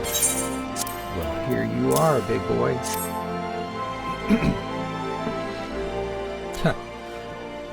Well, the full amount. Congratulations, Anne. You've passed the test. Seems you've got even more potential than I'd been led to believe. This guild's no place for a lass of your talent. I'd make you my personal assistant, but sadly for you, the position's not open to adventurers. Why? Because the concern only employs those whose roots are firmly planted in Ul'dah. Our nation owes much of its prosperity to the mining trade, but more and more we see outsiders growing fat off the knowledge of our forebears. Oh, I know full well that there are decent foreigners out there who give as much as they get, yourself for one. But ultimately, what belongs to Ul'dah should stay in Ul'dah hands. Of course, the current guildmaster doesn't share our way of thinking, which is something I dare say we'll need to see about correcting before long. Might be his business is good, but 'tis better to be short-handed than to watch outsiders make off with our wealth. But we were talking about you, Anne. You've proven yourself capable, and the concern will have more work for you in the coming days. Depend on it. Before I go, here's some free advice from me. Pay more attention to your gear. What you wear and wield affects how well you work. Even a decent pair of gloves can make a world of difference. Take my word for it. These things cost money, 'tis true, but what's the price of a pair of gloves compared to the untold wealth that lies out there waiting to be dug up? Bugger all, that's what. And on that note, I'll be off. I don't doubt we'll meet again soon, assuming you stick with the trade long enough, that is. Alrighty. Any new gear to pick up here? Or some wristbands or some feet? Gathering or perception? I think we'll go with the gathering.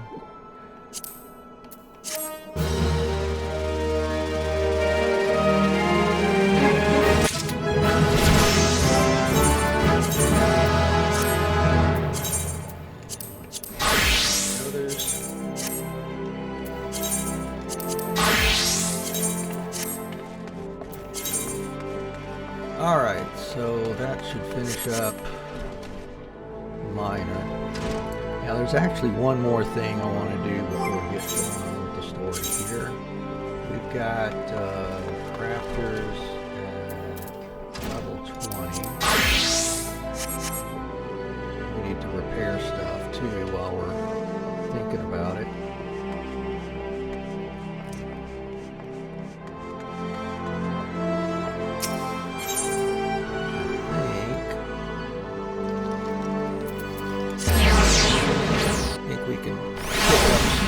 Auxiliary skill here.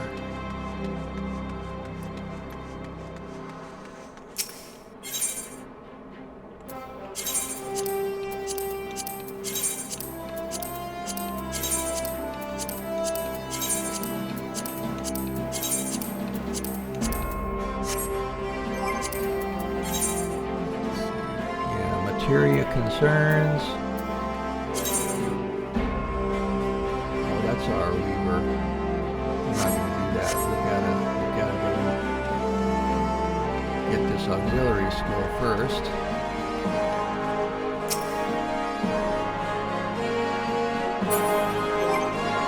I believe it's over here at the Blackbrush station.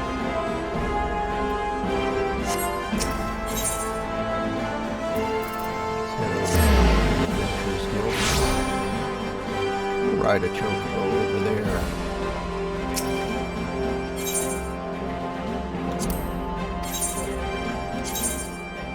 So we can play some music while we ride here.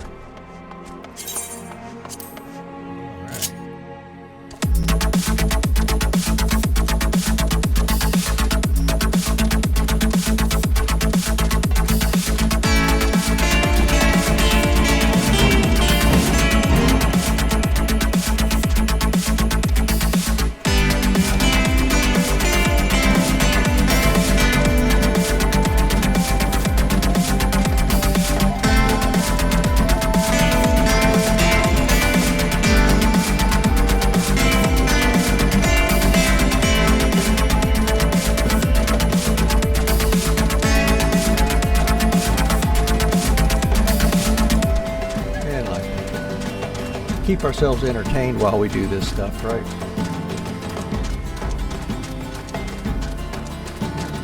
course, we can just teleport over here with a free ticket. Alright, so what I was looking for was this Forging the Spirit here.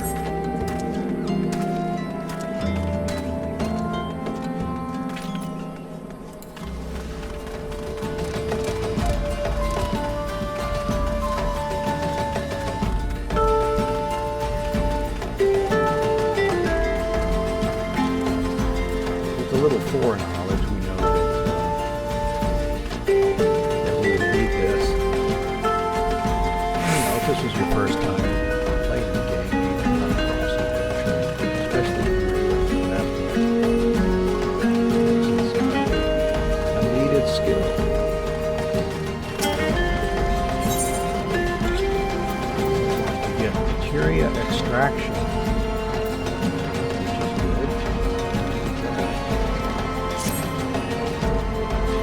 would you say if I told you that inanimate objects can possess a soul? They can, believe it or not, although the soul in question is not their own, but that of their owner. Through faithful service, the arms and armor that we use come to hold our spiritual energy. Thus do we form a spirit bond with them. And you may have seen we've completed spirit bonding with a bunch of stuff, so this will come in handy here. This spiritual energy can be drawn out and converted into materia, a special kind of crystal that can be attached to gear to enhance its properties. I am well versed in the ways of materia extraction. If you wish to learn more about the process, it would be my pleasure to teach you.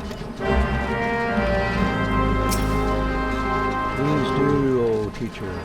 You are ready to commence your learning? Good. As you will have gathered by now, materia is the crystallized form of one's spiritual energy. As this energy is derived from an individual's psyche, a volatile beast at the best of times, a degree of variance is to be expected in its production. In practice, this means that you won't know the exact properties of a stone until you cradle it in your hand. Now, materia won't grant you much of anything on its own. Its power must be tapped, see, and this is achieved by melding it to gear. Know, though, that it takes the deft hands of a craftsman to meld materia.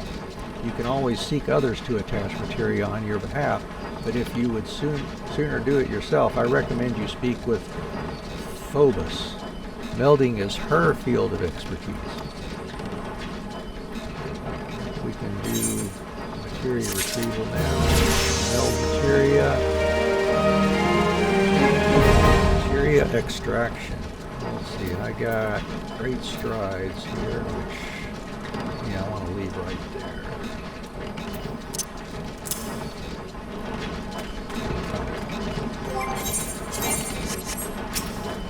Phobos, waking the spirit. Why, hello there. I see you're a disciple of the hand like me. Mayhap you're interested in learning how to meld materia to gear? If so, it'd be my pleasure to teach you. Ready to begin? Good. Now then, there's one thing to keep in mind when melding. Materia slots. Arms and armor each have a certain number of these slots, and this determines how many pieces of materia they can host. Normally, an item cannot host more pieces of materia than it has slots. However, as with most other things in life, there are certain exceptions. But this sort of knowledge is for later down the road. After you become more experienced, you may want to broach the subject matter with Master Ul'dah. Now off you go, and happy melding.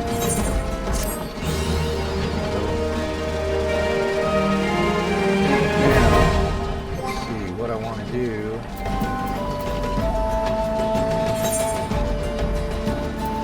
Over here to panel, and we've got materia extraction.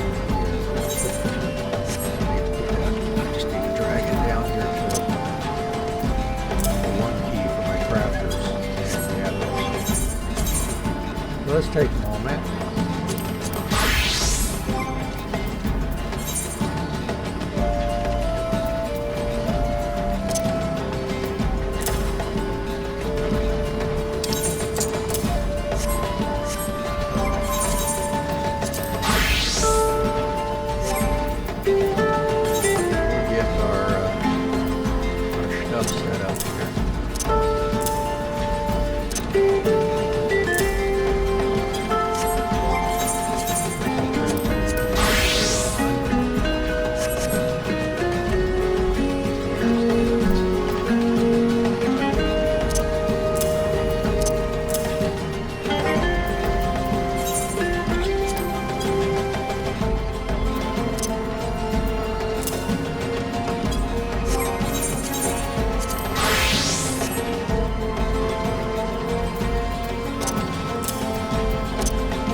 bear with me. We'll get this put on everybody so that no matter where we are on that,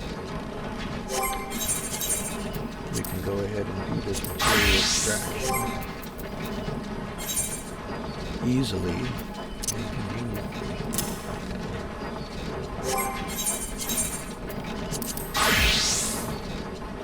You may not know there's a couple ways to do this.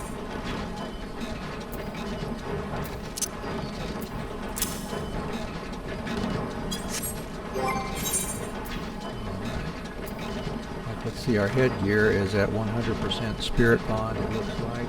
And what you can do is just use the command here, extract materia. But what seems to be more convenient, at least for me, is to just hit that skill and it pops up everything that can be extracted, which is really handy. Let's go ahead and take care of everything that we've got. Equipped anyway.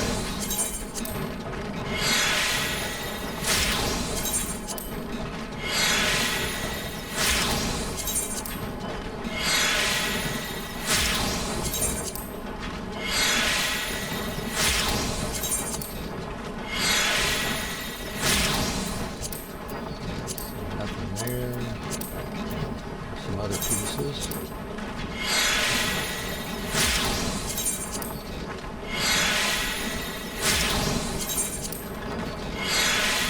We could either use this material later on or just sell it.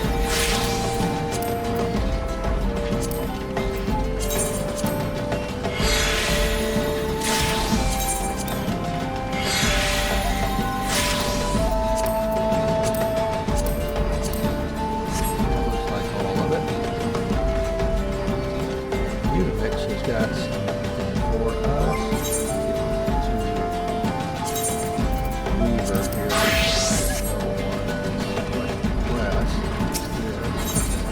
Level 25.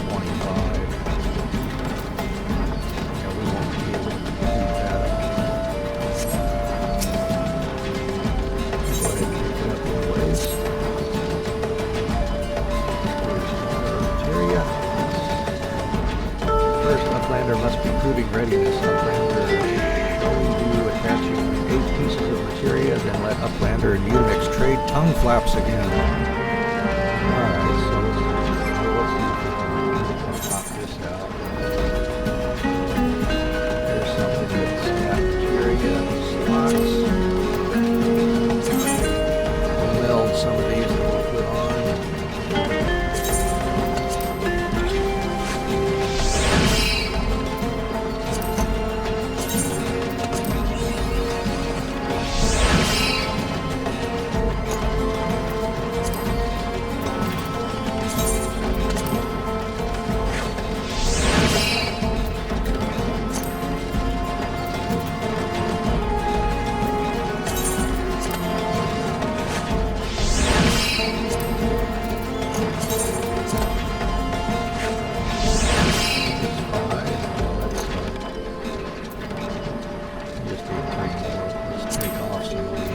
Retrieve material now.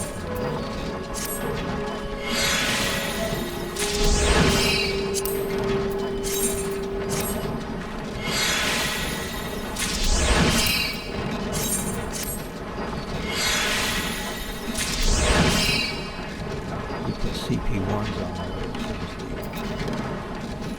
Now let's meld again. Let's see, let's put something that might be useful on these.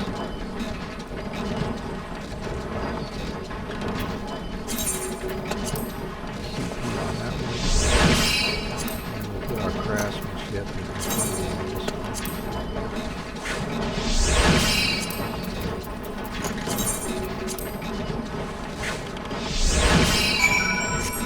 Yeah, we can't complete it yet until we're 25, and I don't think they'll let us do it as down the third, will they? Oh yes they will. Good. We can finish that. Uplander has good joining skill. Unimix give Uplander secret knowings of word bond.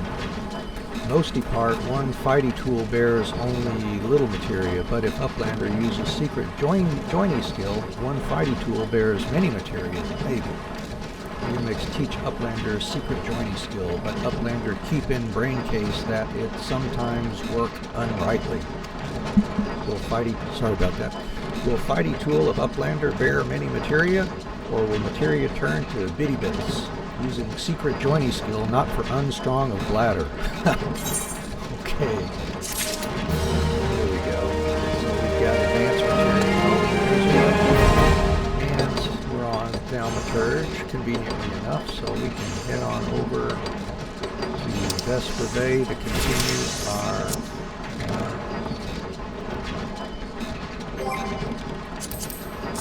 continue our quest here. We can go finish up Jandalane here and Jerusalem first.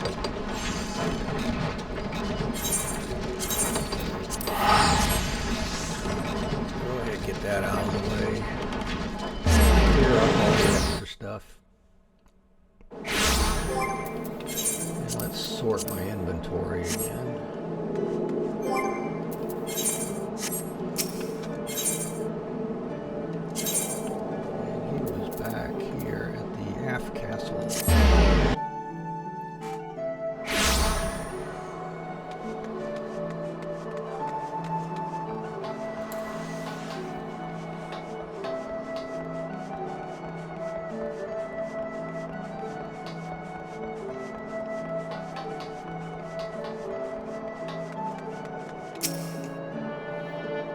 If there is an ounce of compassion in you, friend, I beg of you, retrieve for me the tools of my trade, for I am none other than Jandalane,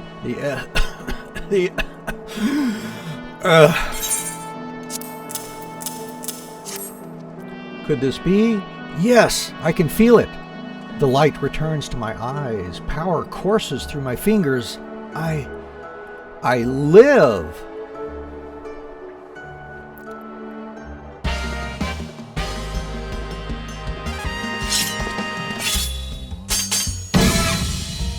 And as I live, this unspeakable embodiment of ugliness must die.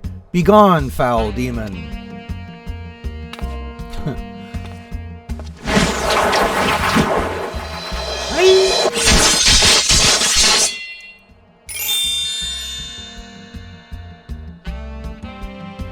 And so I ask, how do you feel, madam?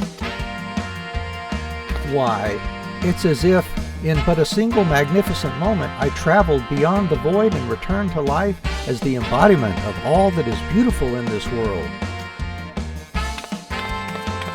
Could it be? Yes, it must. How else to explain such power? You are the one whose coming was foretold. You, yes, you, are the aesthetician.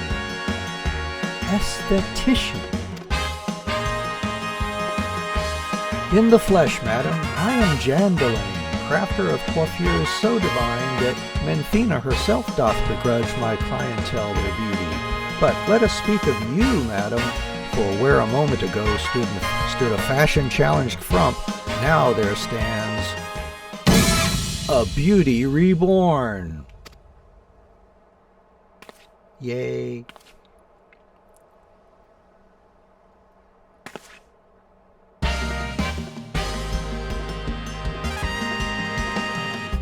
And you are the one I must thank for reviving my soul, that I might once again bestow my gifts on a realm bereft of beauty, a kindness I intend to repay in full.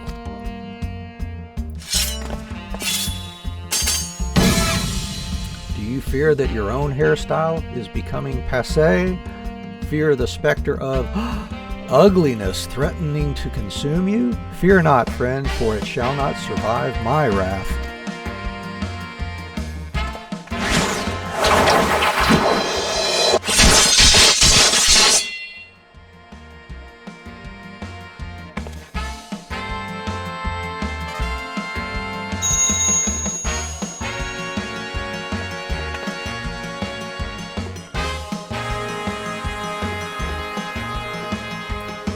Madam before you, as this very realm we call home, from the abyss of unfathomable drabness, you shall rise anew.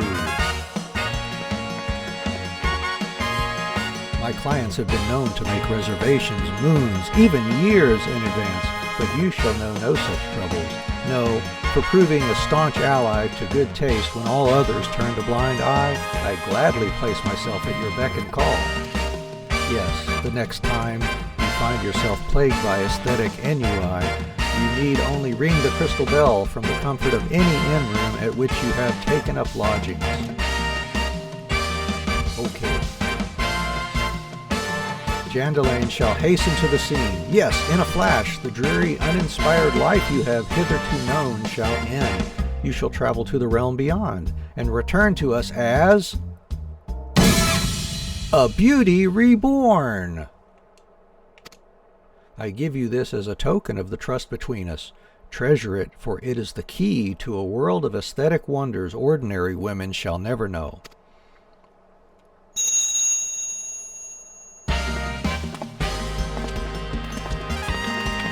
Oh, Master Jandalain, do come back. I've not made my next appointment.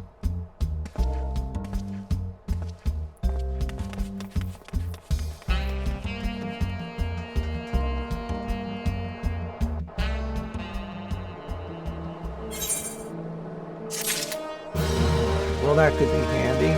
We choose to change our appearance. Alright, let's get on over to Horizon and continue our story.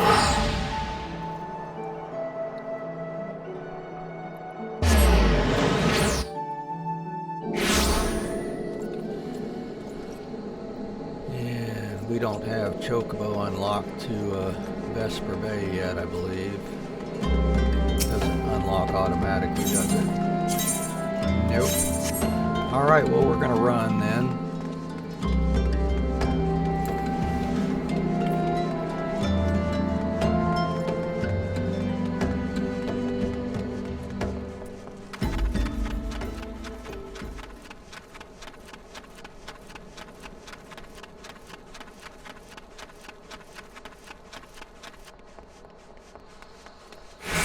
Ooh, Attack of the Killer Orobon.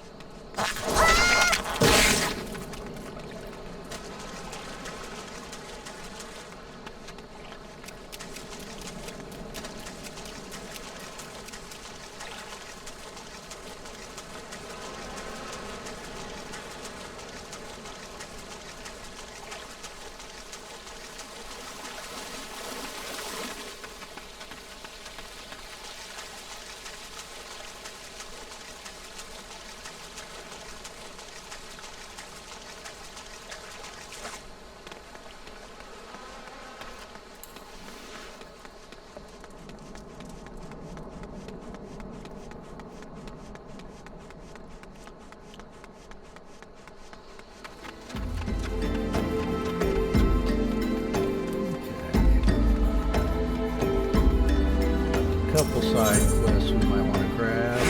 Color your world, and if I had a glamour.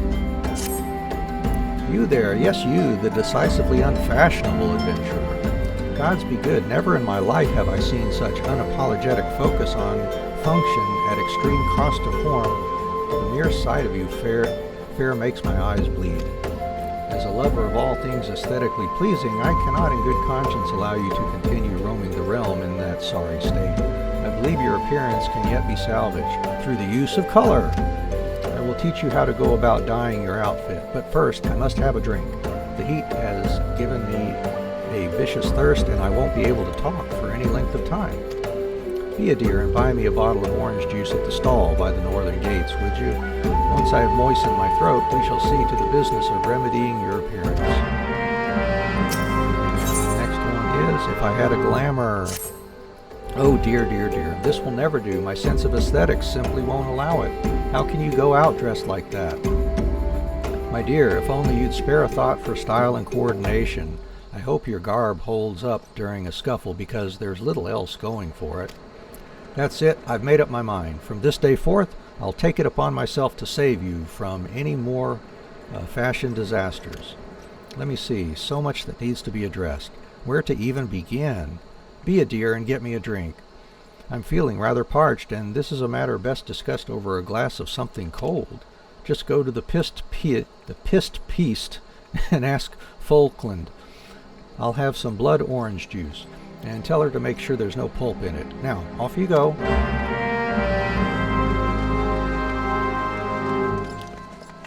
And metric iron heart.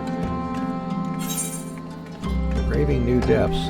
Whoa, that's level 35. I don't think we need to worry about putting that on our list yet.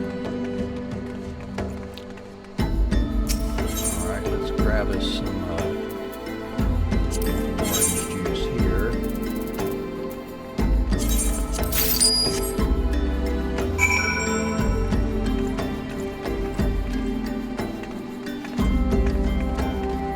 Let's go ahead and tag this chocobo keep, so if we choose to later, we can ride as a chocobo. And our second glass of orange juice is in here. Oh, Sweargheim sent you, did she? That woman. I've never known anyone so lazy. Would it kill her to come and get it herself? Here you are. You shouldn't let her push you around, you know. Give her an ilm and she'll take them all.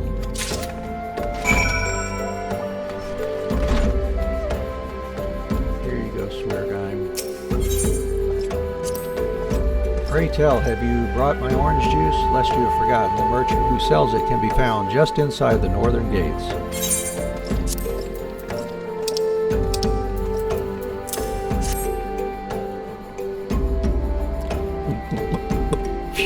That's a relief.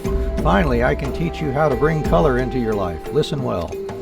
There are handy items called colorants, which allow folk to dye their outfits a veritable rainbow of colors. These colorants are so simple to use, adventurers have no excuse to be fashion unconscious. Lest you worry that dyeing will affect your garment's precious properties, you may rest assured it will not.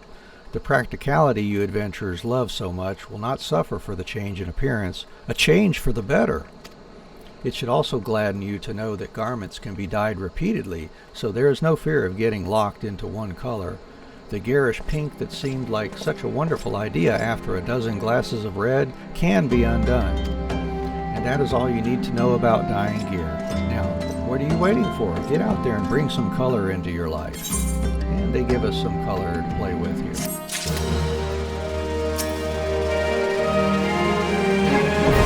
So, how's that drink coming along? Here you go, blood orange juice. Oh, delicious. Nothing better on a hot day. Some say I have expensive tastes, but life's too short to settle for second best. Of course, this extends to my choice of wardrobe, too. Now that I'm feeling refreshed, shall we get started? Do you know, dear, you'd look a lot less drab if you knew how to apply glamours? What's a glamour, you ask? Well, they use a glamour prism as a catalyst to project the image of one item onto another. It's just an illusion, mind, but very convincing. This means the original object stays essentially the same. It just takes on a new appearance, that's all. Remember, if you fancy a change, you don't have to stick with the same glamour. Just apply another one on top, or use a glamour dispeller to return the object to normal. Why sacrifice style for such humdrum trifles as durability or protection from bodily harm? Limitless possibilities for self-expression are just a couple of glamours away. Go ahead, give it a try. And do make it quick, dear, for my sake. I'm finding your uninspired attire more and more offensive with each passing moment. All right, well, thank you for the stuff.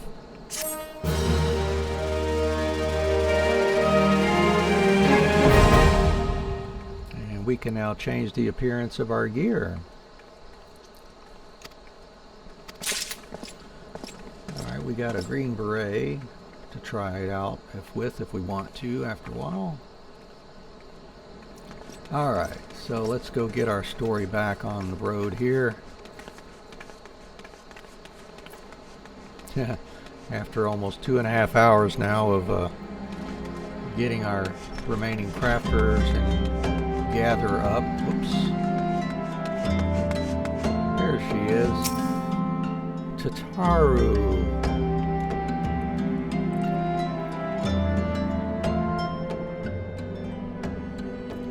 deep in the desert of my heart, a lonely flower blooms, yearning for the heavens above to quench my thirst for you. Tra-la-la-la-la-la-la-la. Ah!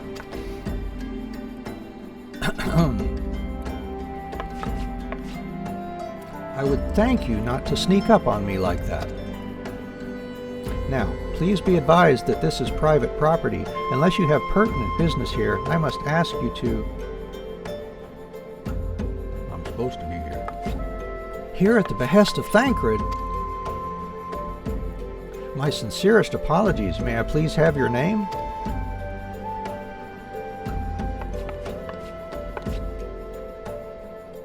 An adventurer. An adventurer. Ah, here you are. I bid you welcome to the Waking Sands, headquarters of the Scions of the Seventh Dawn. My name is Tataru, and I look forward to assisting you during your time with us. Yay! The antecedent is within the solar. I shall let her know to expect you. Call her on my mobile phone right now.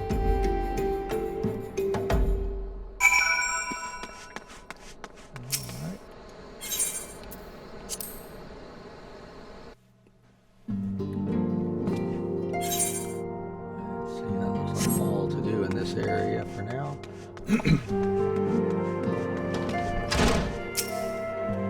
I take it you are an adventurer. Tataru sent word that you had arrived. Lady Minfilia has eagerly awaited your coming. This way, if you please. Let's see. Nope, don't have any gear because we're so over-leveled at 32 here.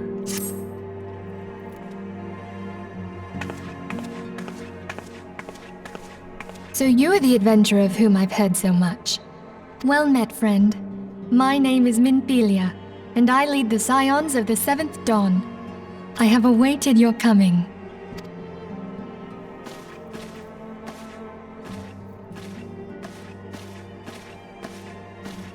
Please, be at ease. You are among friends here.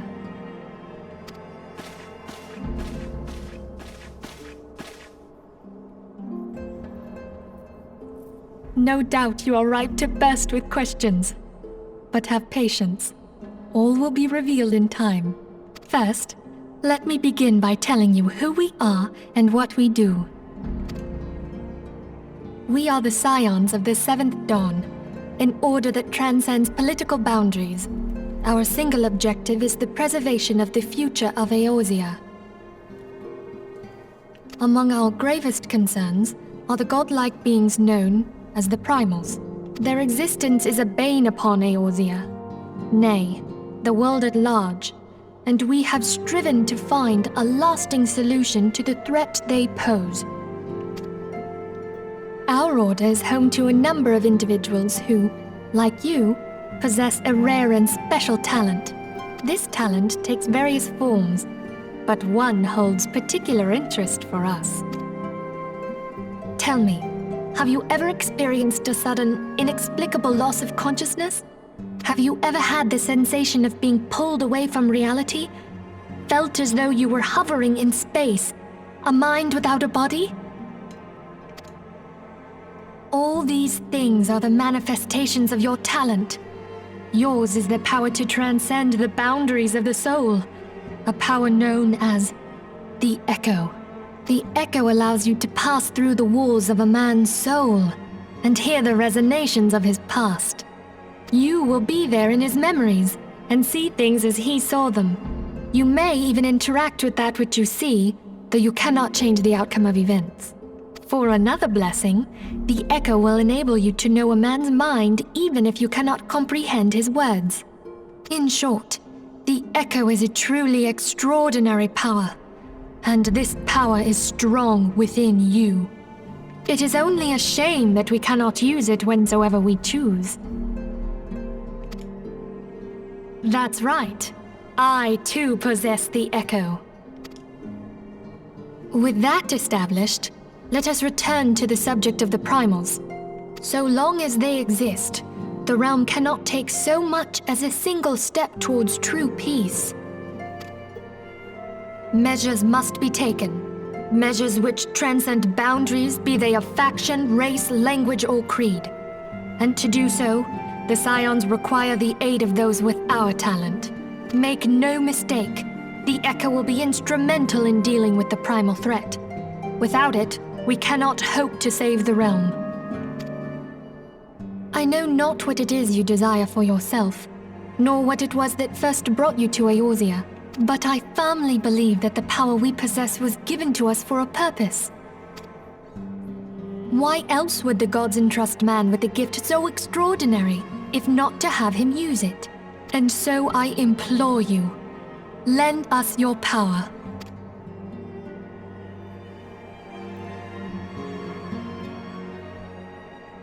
Naturally, your aid will not go unrewarded. We are fortunate to have a number of influential allies, and at a word from me, they will gladly afford you certain privileges that might otherwise be denied to you. The right to employ retainers, for example. Are you familiar with them? They are individuals who may be relied upon to manage your assets and belongings on your behalf.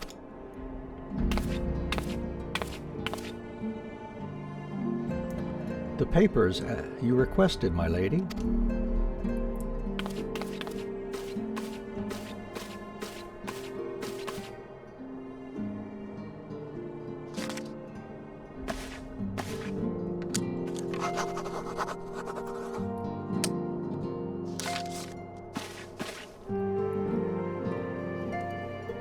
Thank you, Tataru. The pleasure is mine, my lady. By way of a welcoming gift, I have taken the liberty of adding your name to the Retainer's Registry. As of now, you are entitled to employ the services of a retainer. You will need to consult a retainer vocate regarding the particulars of this arrangement, but believe me when I say that retainers will prove invaluable to you in your adventuring endeavors. Let this gesture serve as evidence of our commitment to do all in our power to facilitate your personal objectives. In return, we ask that you aid us to the fullest extent of your talents. A mutually beneficial relationship, I am sure you will agree, and one which serves the greater good besides. Well, that was a veritable lecture, was it not? Forgive me, but it is important that all concerned are aware of what is expected of them. Now you know our purpose and what we can offer you. I invite you to consider joining us. When you have come to a decision, you may tell me without fear of censure. In good faith, I shall entrust you with our order's password, which our members use to reach one another when afield. It is Wild Rose. Pray keep it safe.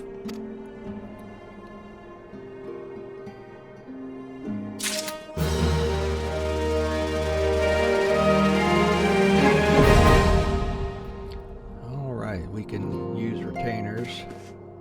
We got 12 Vesper Bay Aetheryte tickets. So what I am going to do is put them here conveniently on my number 7 key on the hotbar.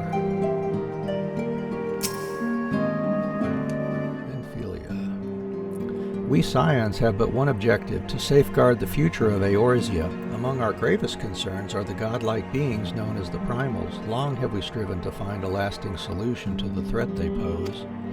I know not what it is you desire for yourself, nor what it was that first brought you to Eorzea. But I firmly believe that the power we possess was given to us for a purpose. Pray consider this when you give me your answer, Anne. Let's see. I will go whither the wild rose blooms.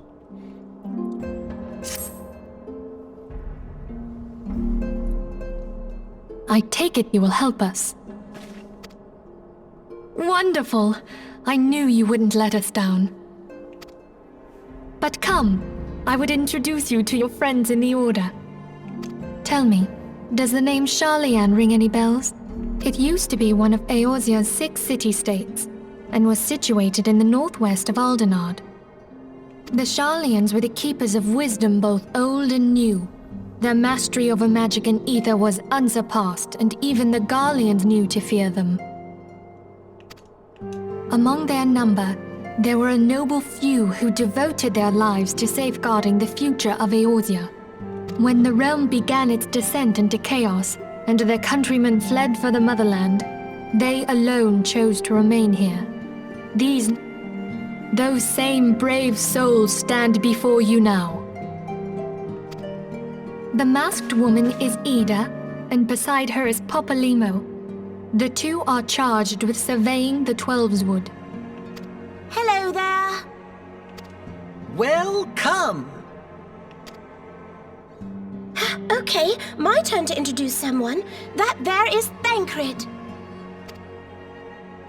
He is our man here in Ul'dah, Jewel of the Desert. Welcome to the team. I never doubted that you'd come. If I may, the lovely maiden beside me is named Y'shtola. Limsa Lominsa has the pleasure of being under her care. Greetings. Last but not least is Urianger, who presides over all affairs within these halls. Pray seek him out whenever you have questions. Dawn may banish even the darkest night. The words of a dear friend. I am glad of our meeting. At the Battle of Carteneau, our leader was taken from us. But we did not stray from our purpose. We sought out Minfilia and others with her talent, and together established the Scions of the Seventh Dawn. Along with the Archons, those blessed with the Echo play a pivotal role in our endeavor to forge a brighter tomorrow for the realm. Oh, I should also introduce you to Tataru, our clerk. She ensures that everything runs smoothly. Pleased to make your acquaintance. In time, I hope you will come to think of us as family. But without further ado, I would assign you your first task. Urianger, have the documents arrived from the students of Baldessian? Aye, my lady. They arrived but recently.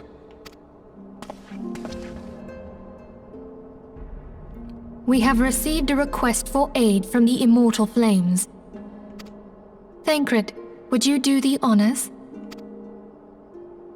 It would be my pleasure. Some days ago, a crystal caravan registered to Amagina and Sons mineral concern was waylaid and divested of its cargo. But there is more. Within a bell of the robbery, several people were reported missing from the shantytown outside the city. At a glance, one would assume the involvement of bandits, kidnappers, and coincidence. Such crimes are hardly uncommon, and the Immortal Flames deal with their like almost every day. However, this time we have reason to believe that a primal is involved. Aye, the evidence left behind implicates the Emolja, who are known worshippers of Ifrit. If we then consider the objects that were taken, there is no room left for doubt. The crimes were committed in the name of a primal. That you may better understand the nature of our struggle with the primals, I would have you play the leading role in this investigation. You have my thanks.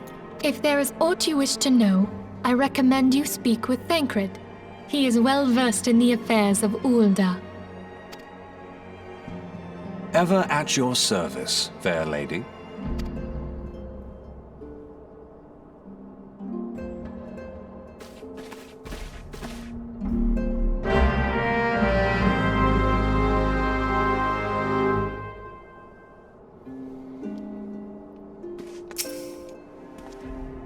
Ready to begin, are we? That's the spirit. So then, your mission is to investigate a crystal robbery and a spate of abductions, crimes which we believe to be connected. Assuming we are correct, it is like that any discoveries we make in relation to one will further our understanding of the other. Now, since the attack on their caravan, our friends at Amagina and Sons Mineral Concern have doubled security over all their shipments. In light of this, it is my judgment that the abduction should be our priority. According to our preliminary findings, the majority of the missing were last seen in the vicinity of Camp Drybone, so that would seem a fine place to begin. A fellow by the name of Isambard serves as the camp's de facto leader. Pay him a visit and see that he gives us his full cooperation.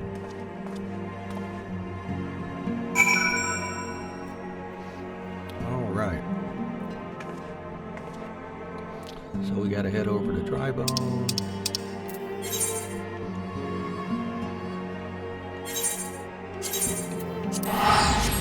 Conveniently use a ticket for that.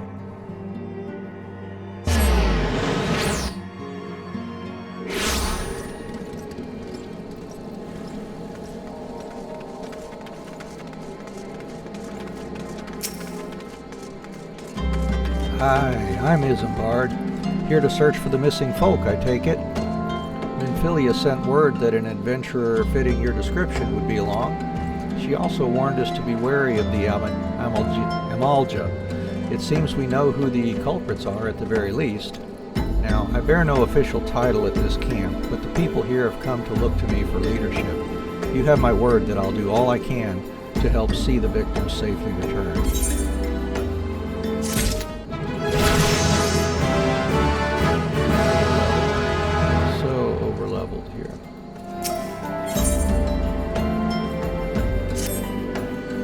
Let us get right to it then. Minfilia names the Amalja culprits in all this. You would do well to investigate them first. Much harm has been levied on these lands by Amalja hands. The flames burn where they might, but their light cannot stay the darkness in all places at all times. There have been brutal murders of callers at the Church of St. Adama Landama, innocents wishing no more than to pay their respects to the dead. The poor souls deserve a proper burial. I would see to the deed before Mongols catch their scent, but I know not if the Amalja still linger. Would you secure their remains for me, friend? You will find them on the eastern road.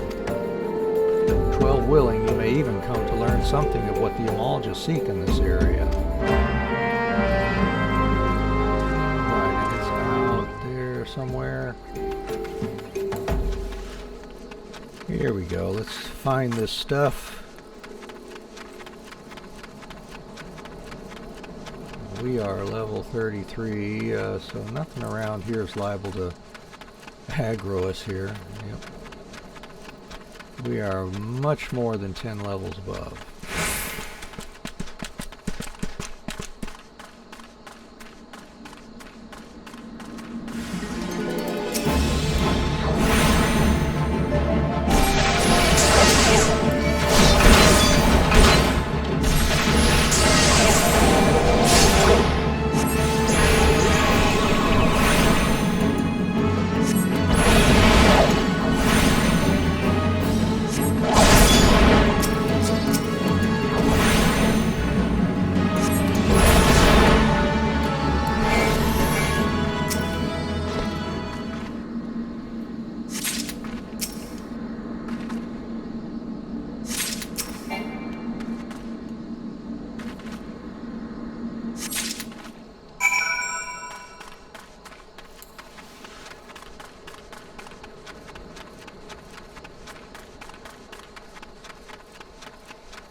It is good to see you return.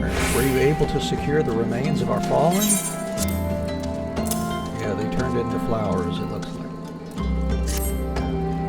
With the bodies given back proper to the earth, the souls will find their way across to the other side. You have done a noble deed this day. I thank you.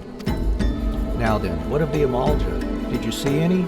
Surely such massive monstrosities as they cannot conceal their presence, much less take their quarry unawares. Ah, so there were Ul'dah remaining after all. I feared as much. Their part is the lowborn disappearing is all but confirmed. Their part in the lowborn disappearing is all but confirmed. But I sense there is more to this than meets the eye. The occasional Ul'dah raiding party would not account for people going missing in these kinds of numbers. The total is too great, and the questions too many. It would not surprise me in the least to learn another hand in this. But whose? Countless travelers pass through Drybone every day, and even if it were one among them, how would we best discover who may be implicit in these vanishings?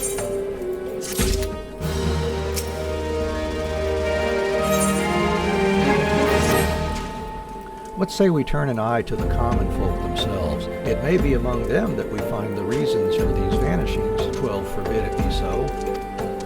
There is a merchant by the name of Ungust who was born here in Drybone and grew up in the Golden Bazaar. A rough character, but he knows the people here better than anyone else. I'd wager he's at the inn, quaffing away the day's earnings. Here, I'll write a note for you to show him, else he's not like to speak to you.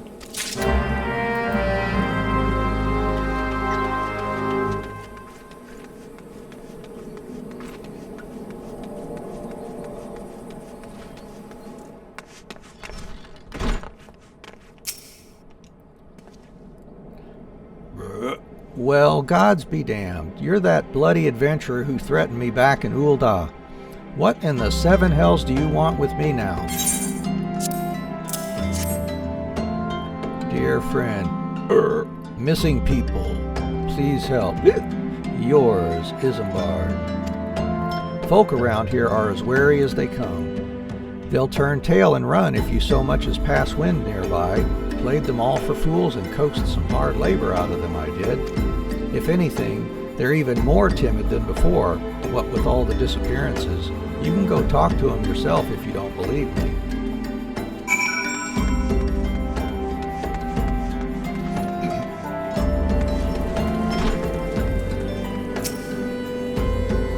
Please, miss, just leave me be.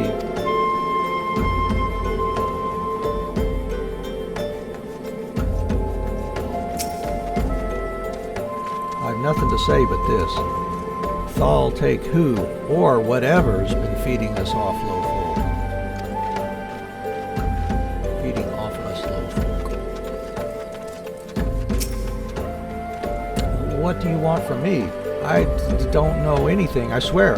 Please don't kill me.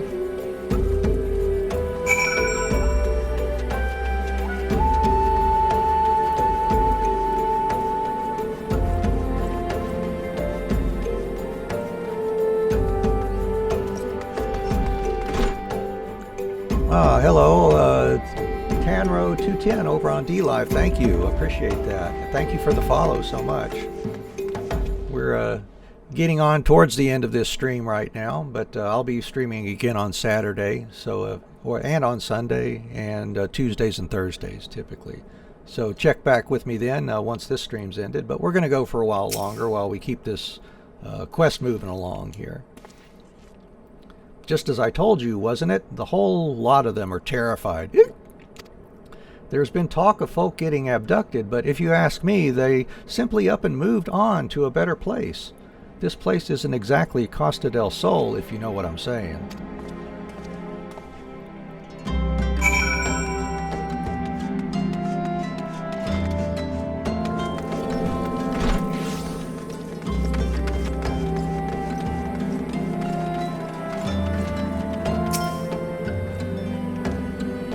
Welcome back, Anne. Have you learned aught of import?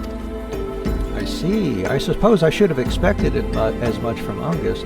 Well, another thought occurred to me in your absence. The common folk are nothing if not fervent in their religious beliefs. Perhaps if they speak freely to their gods, then the clergy may know something of use. Good point. And no gear that I need there.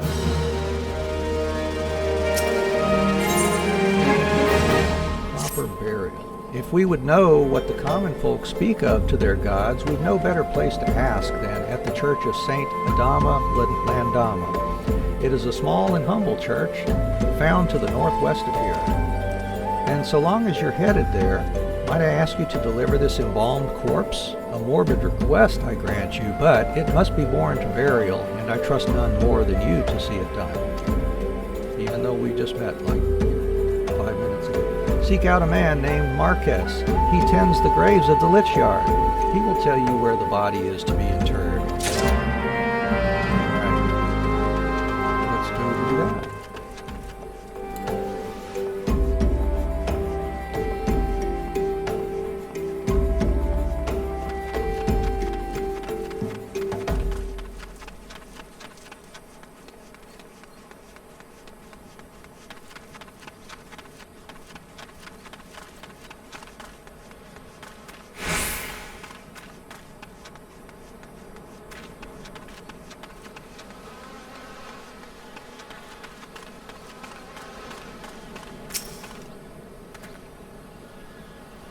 I am Marquez, yes.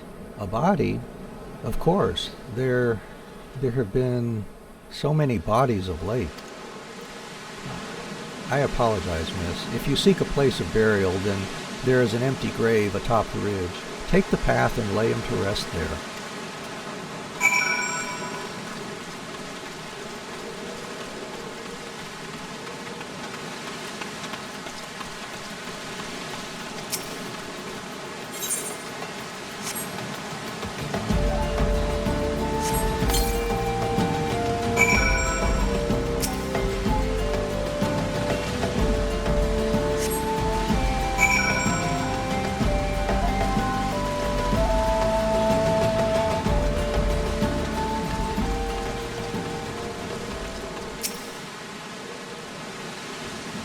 May they all walk in Thal's realm.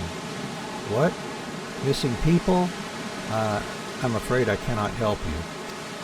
But maybe Sister Orson can. She has been kind to me. Everyone has been so kind. I don't know why, though. Pardon me. You will find Sister Orson within the church walls.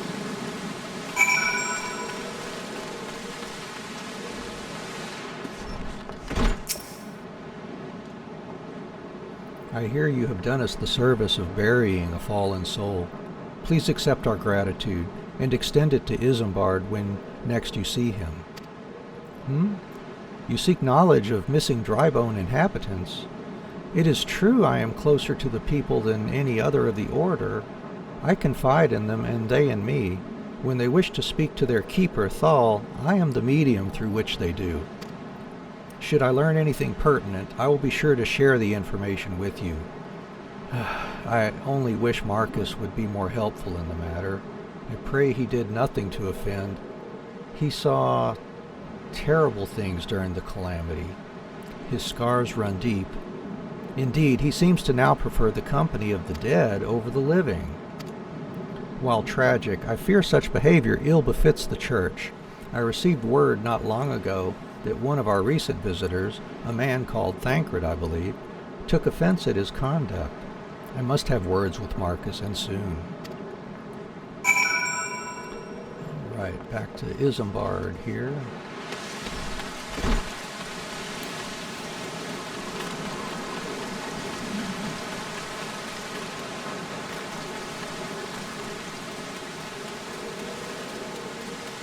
And if you're just joining the stream, thank you for joining us. Feel free to drop any comments or suggestions in the chat. We appreciate them all. If you like to lurk, that's fine too. We welcome everybody. I'm going through the whole story non-skipping, and I'm just paying attention to the main job and the crafters and gatherers for the most part. I'm doing some of the side quests, but only the ones that will get us something that we might need or want in the future.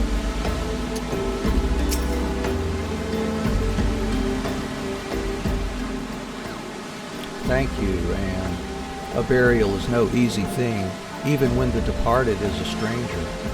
Were you able to learn aught of the missing common folk? You've been keeping yourself rather busy of late, haven't you, Anne?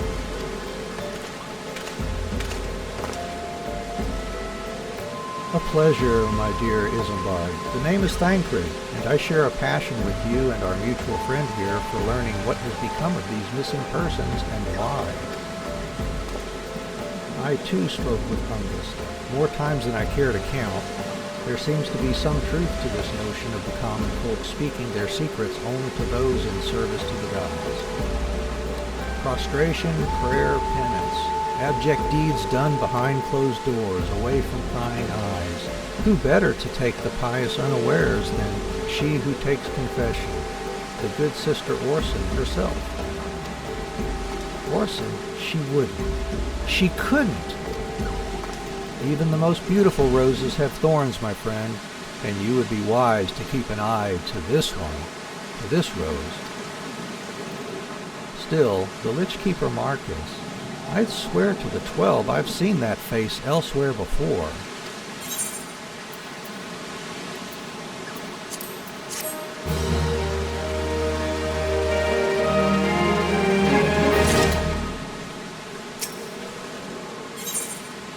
For the children. Sister Orson, it cannot be. Though she is wont to travel to the Golden Bazaar on her own, and it is not uncommon to see her speaking to the children. But no, it could not be she, could it? I grow weary of these suspicions. I know there is one child in particular that she is fond of. Pray, seek out the boy, Anne, and see if you cannot glean something from him about Orson's activities.